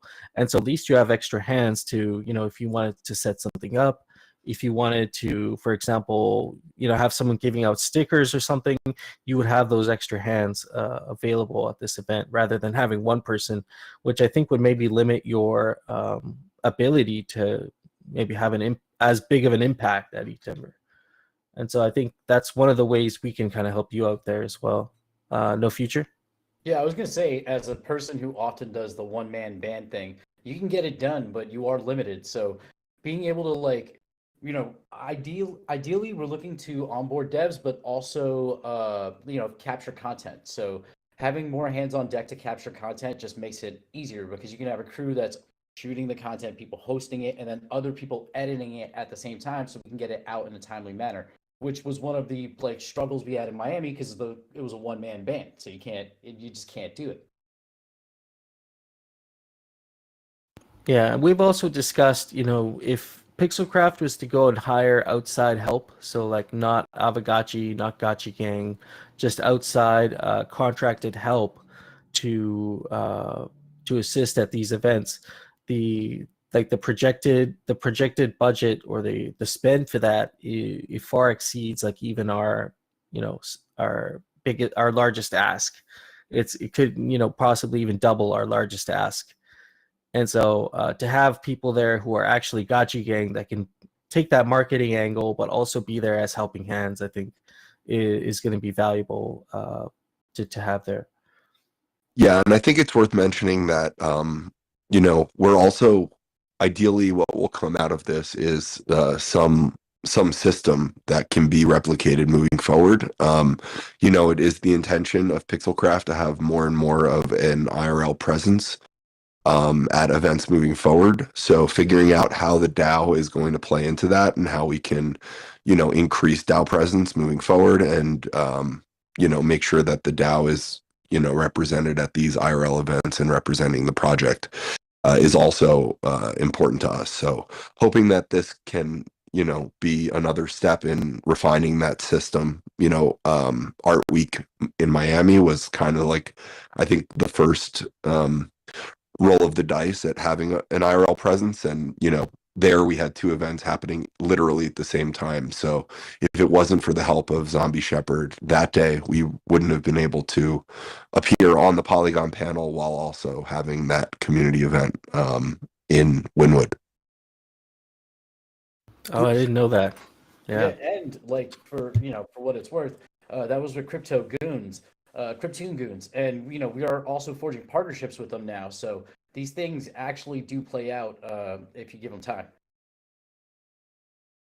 I think exactly. And I think one of the challenges here is when you're looking at a group to get funded to go to something like this is sometimes the what you're going to get out of the event is somewhat intangible. I mean, I can guarantee that there will be something positive that comes out of this event and something of value for Aavegotchi DAO that comes out of this event. But to actually quantify that in terms of a number is in my opinion, a little bit challenging. And so the best thing we can do is, well, first of all, you guys know that we have a track record, both No Futuristic and I, and, of course, Lost Local of delivering. I haven't gone to IRL events, but in terms of hosting an event, Guild Summit, Artist Summits, the Friday Night Syncopator, we're pretty deeply instilled in the community. And so, for us to be there as ambassadors would kind of make sense. And yeah, so that's just my point on that. So just moving on to the media aspect of it. No Future, do you want to actually touch on the kind of the media plan for Eat Denver? Sure. I don't have the document, but I can go off that. It's on the Miro board. If you, it's actually on the Miro board. Is it? Let me. Yeah, it's the green. I think it's the third green section from the top.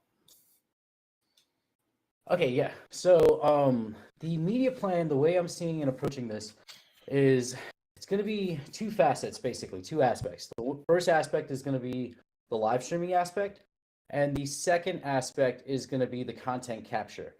So with live streaming, ideally we want to do daily live streams covering everything that we're doing with the hopes of during the day while we're attending events, while we have free time, we're shooting video content of us, Aavegotchi at ETH Denver, interacting with people, spreading the gospel, but just also trying to onboard devs and people in general, whatever events. Right now, we don't know what list of events we're going to be attending or speaking at. So this is all TBD. But once we have And ETH Denver doesn't even know yet. Like they're still figuring it out also.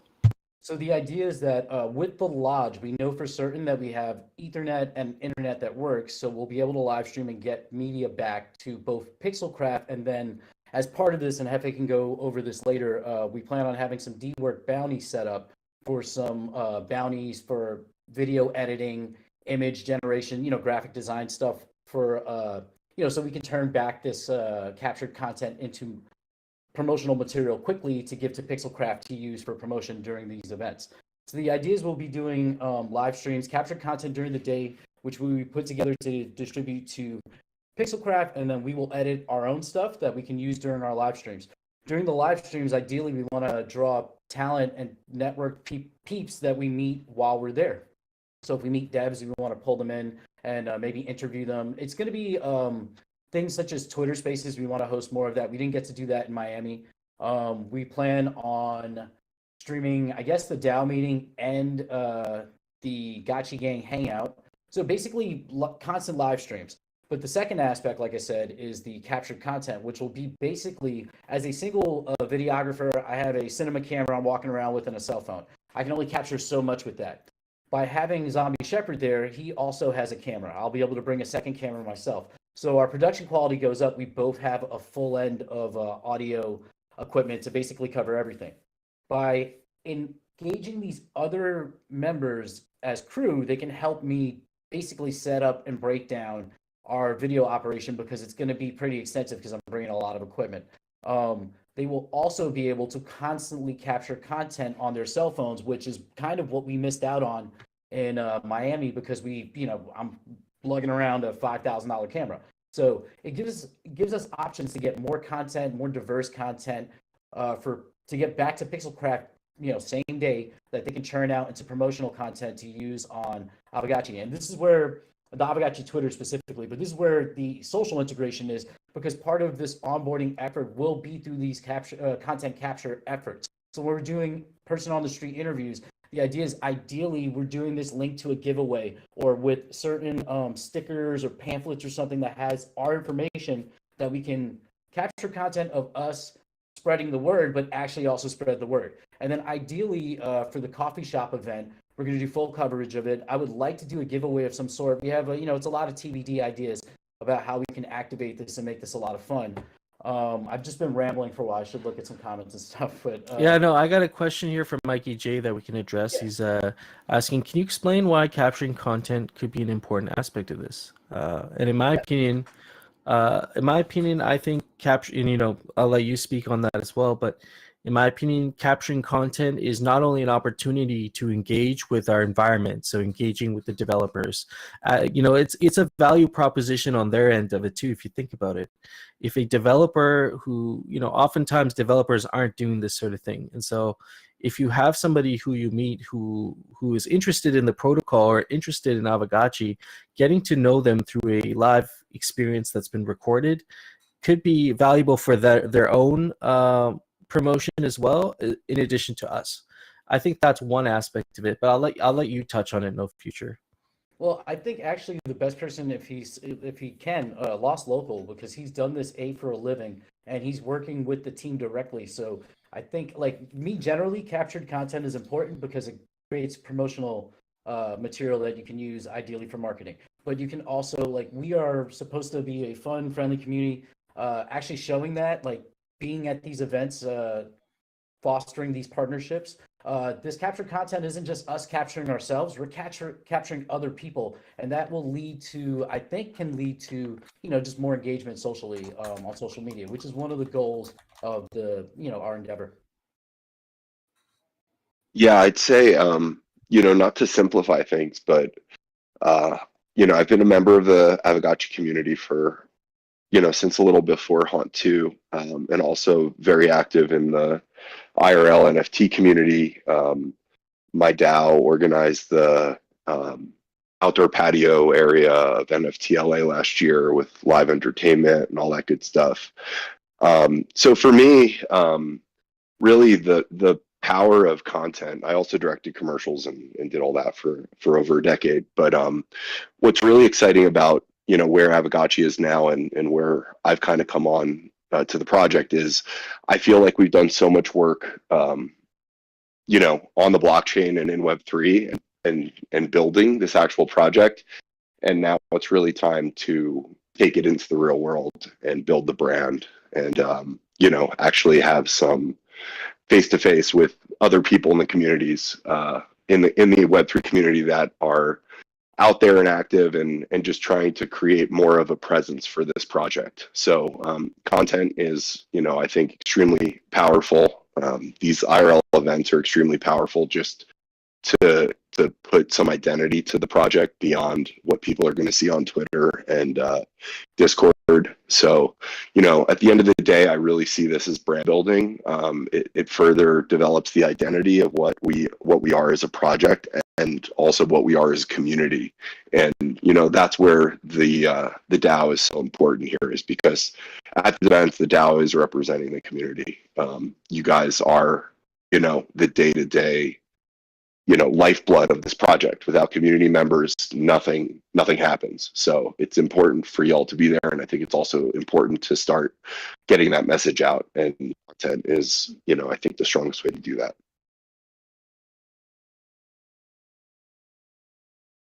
Yeah, well said. There's some ideas in the chat there and this is something we can discuss also that I'm open to is discussing like a pitch. If we were to, if this Aavegotchi was to come up in a conversation, or if simply someone was to ask, maybe they are a developer, how do I get started building on Aavegotchi, or what are the first steps I need to take? I think being in agreement on what that process looks like, how someone could get started. Tommy Gotchi mentions, some scaffolding, GitHub repo could be a great way, and that's definitely a conversation we want to have. And so, that's a good point there. Yeah, just wanted to kind of, thank Ted for addressing that. I mean, I get the value of having content in general. Obviously that's incredibly important. I think my just top line reaction was, oh, this seems like a great conference to engage with developers, to meet them, to talk with them, to have one-on-one conversations, to have,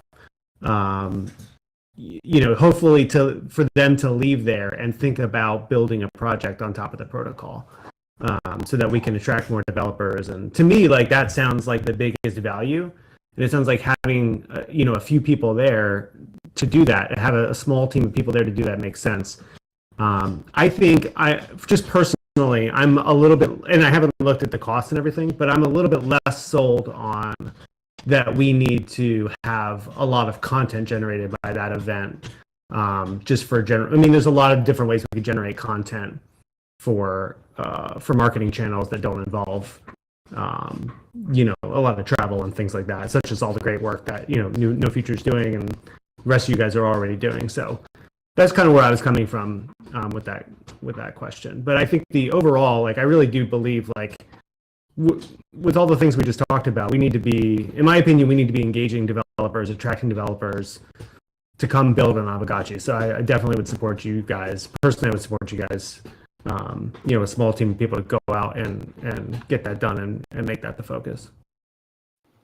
Yeah, this is actually, I see Faze's comment there too. I actually agree. This is I think, Faze, you provided some insights as well last well, not last night, it was Friday night during one of the GMI syncopators, where you made also a good point, basically kind of with what Mikey J is saying, is, having the, sorry, one second. Man, get thirsty up here. I was talking about FaZe saying that, just creating content for content's sake is definitely not really the goal of ETH Denver. Is actually primarily to connect with a specific crowd, a specific type of audience that will be highly beneficial to our ecosystem.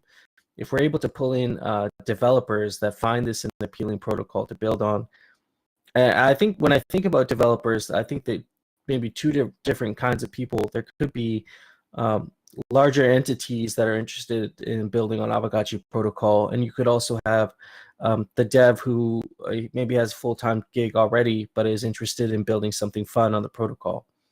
And so those are different ways we can market Aavegotchi, and that I think that would be the angle to market Aavegotchi. It wouldn't be so much like playing the game. We're not looking for players at ETH Denver. We're not looking to scout more players or increase our player base. We're looking to scout actual talent for the protocol so that they can build really cool things that will attract a larger player base. Yeah, and I would also mention that we are actively communicating with Polygon and Magic Eden. We had support from them at Miami Art Week, and we plan on having support from them as well at ETH Denver. So that also is really a big part of this, is aligning with these infrastructure plays and further establishing how much we've built already and onboarding folks that way. So which part of that does kind of tie into the content, and obviously it's nice to show that we are alongside these major players in the space.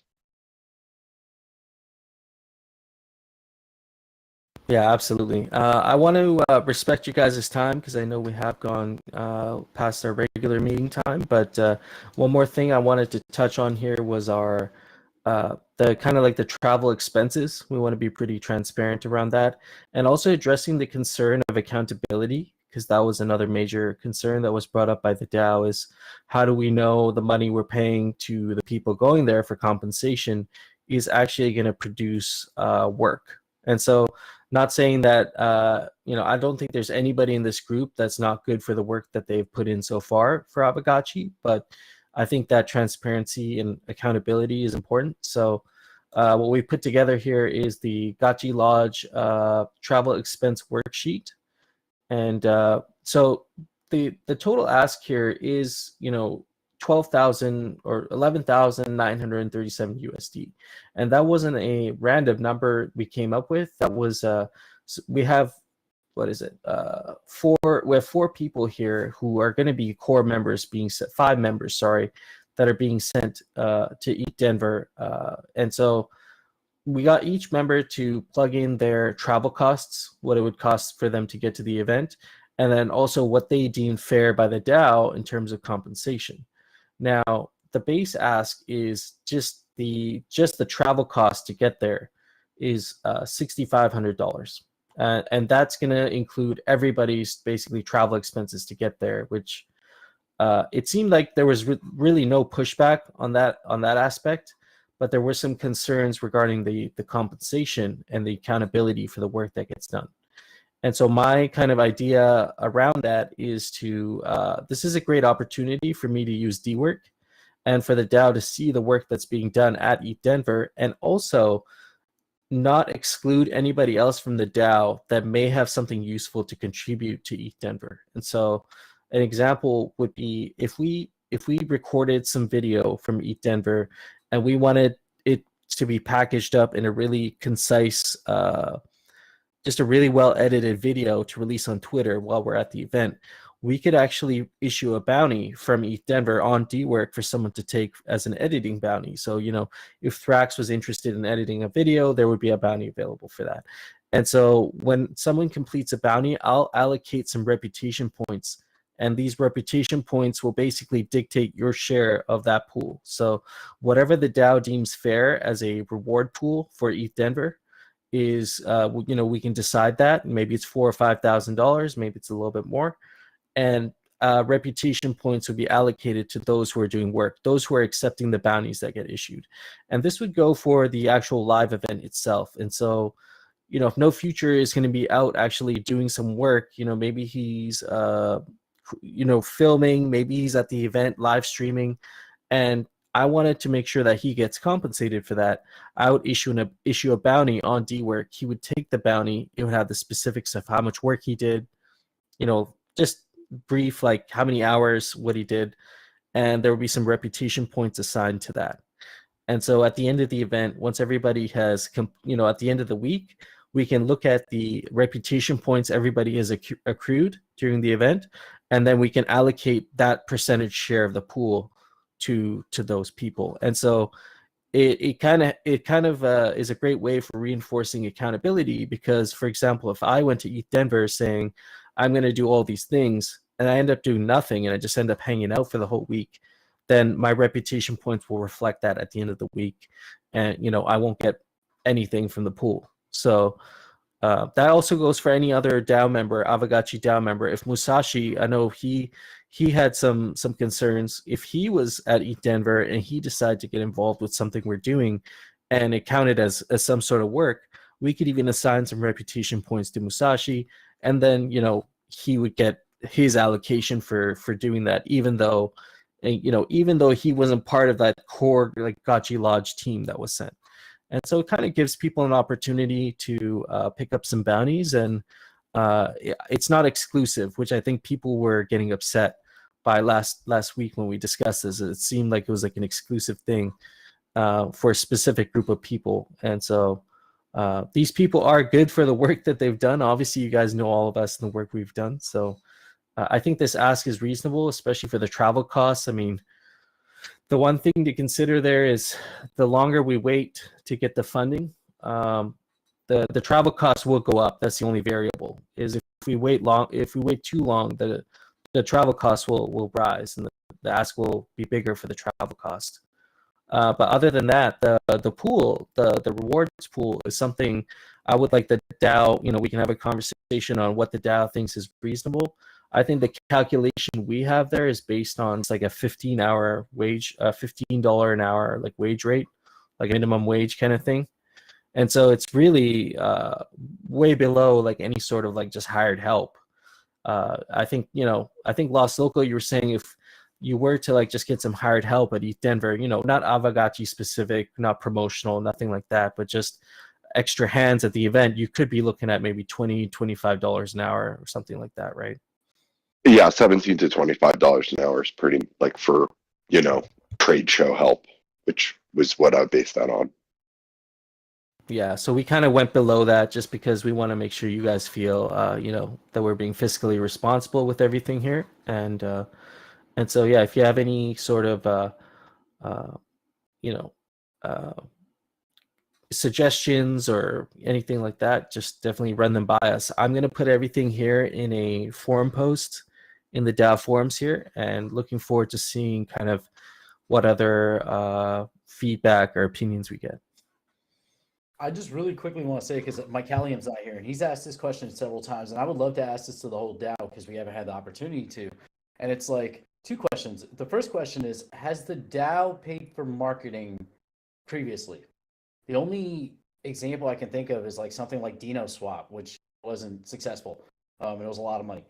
I don't know if the DAO has chipped in on marketing at all before this. And then the second question, which I think is the more important question, is does the DAO value marketing? Because I personally don't think it does. I've applied for grants for marketing stuff, and it's always been shot down. I understand how difficult it is to quantify value from stuff like this, but I think we should really discuss that, because if we don't, then what are we doing? And I just want to figure out ways that we can move towards that, because marketing and the DAO chipping in on that, I think, is important for us. And if we don't think so, then I think we need to figure that out now. Yeah, I think in the past maybe sorry, go ahead. You know what I'm saying? We don't have to figure it out right now. We can figure it out in the future. because this has been a long meeting.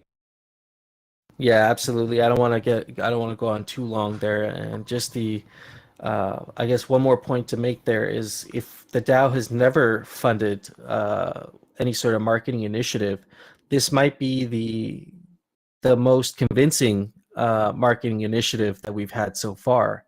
And so maybe we might want to look at this just how we looked at the Alchemica spending competition as something we haven't done before. And, I guess at the time they considered the Alchemica allocation, the spending allocation there as a kind of a small experimental amount. And so the idea there was to do this competition, and then in hindsight, we can look at what came about of the competition, and we can make it better. We can make a better projection to the kind of value that we get from that sort of thing. I think that's the same kind of approach we're taking to this.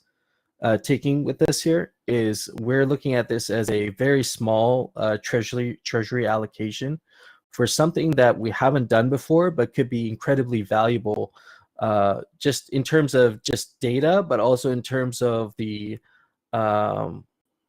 what comes out of it, the deliverables. So that's just one thing to think about there, just from like a philosophical perspective, is we have kind of taken to like this idea of like doing an experiment and then looking back on it and seeing what the results of the experiment were and seeing what the value is of that experiment and if we're going to support that going forward. So I just wanted to end off with that. That was my last point. And so I'll just dump everything here in the forums. I don't want to keep you guys too long. I'll dump everything in the forums. You guys can look through the expense worksheet and everything we have put out there.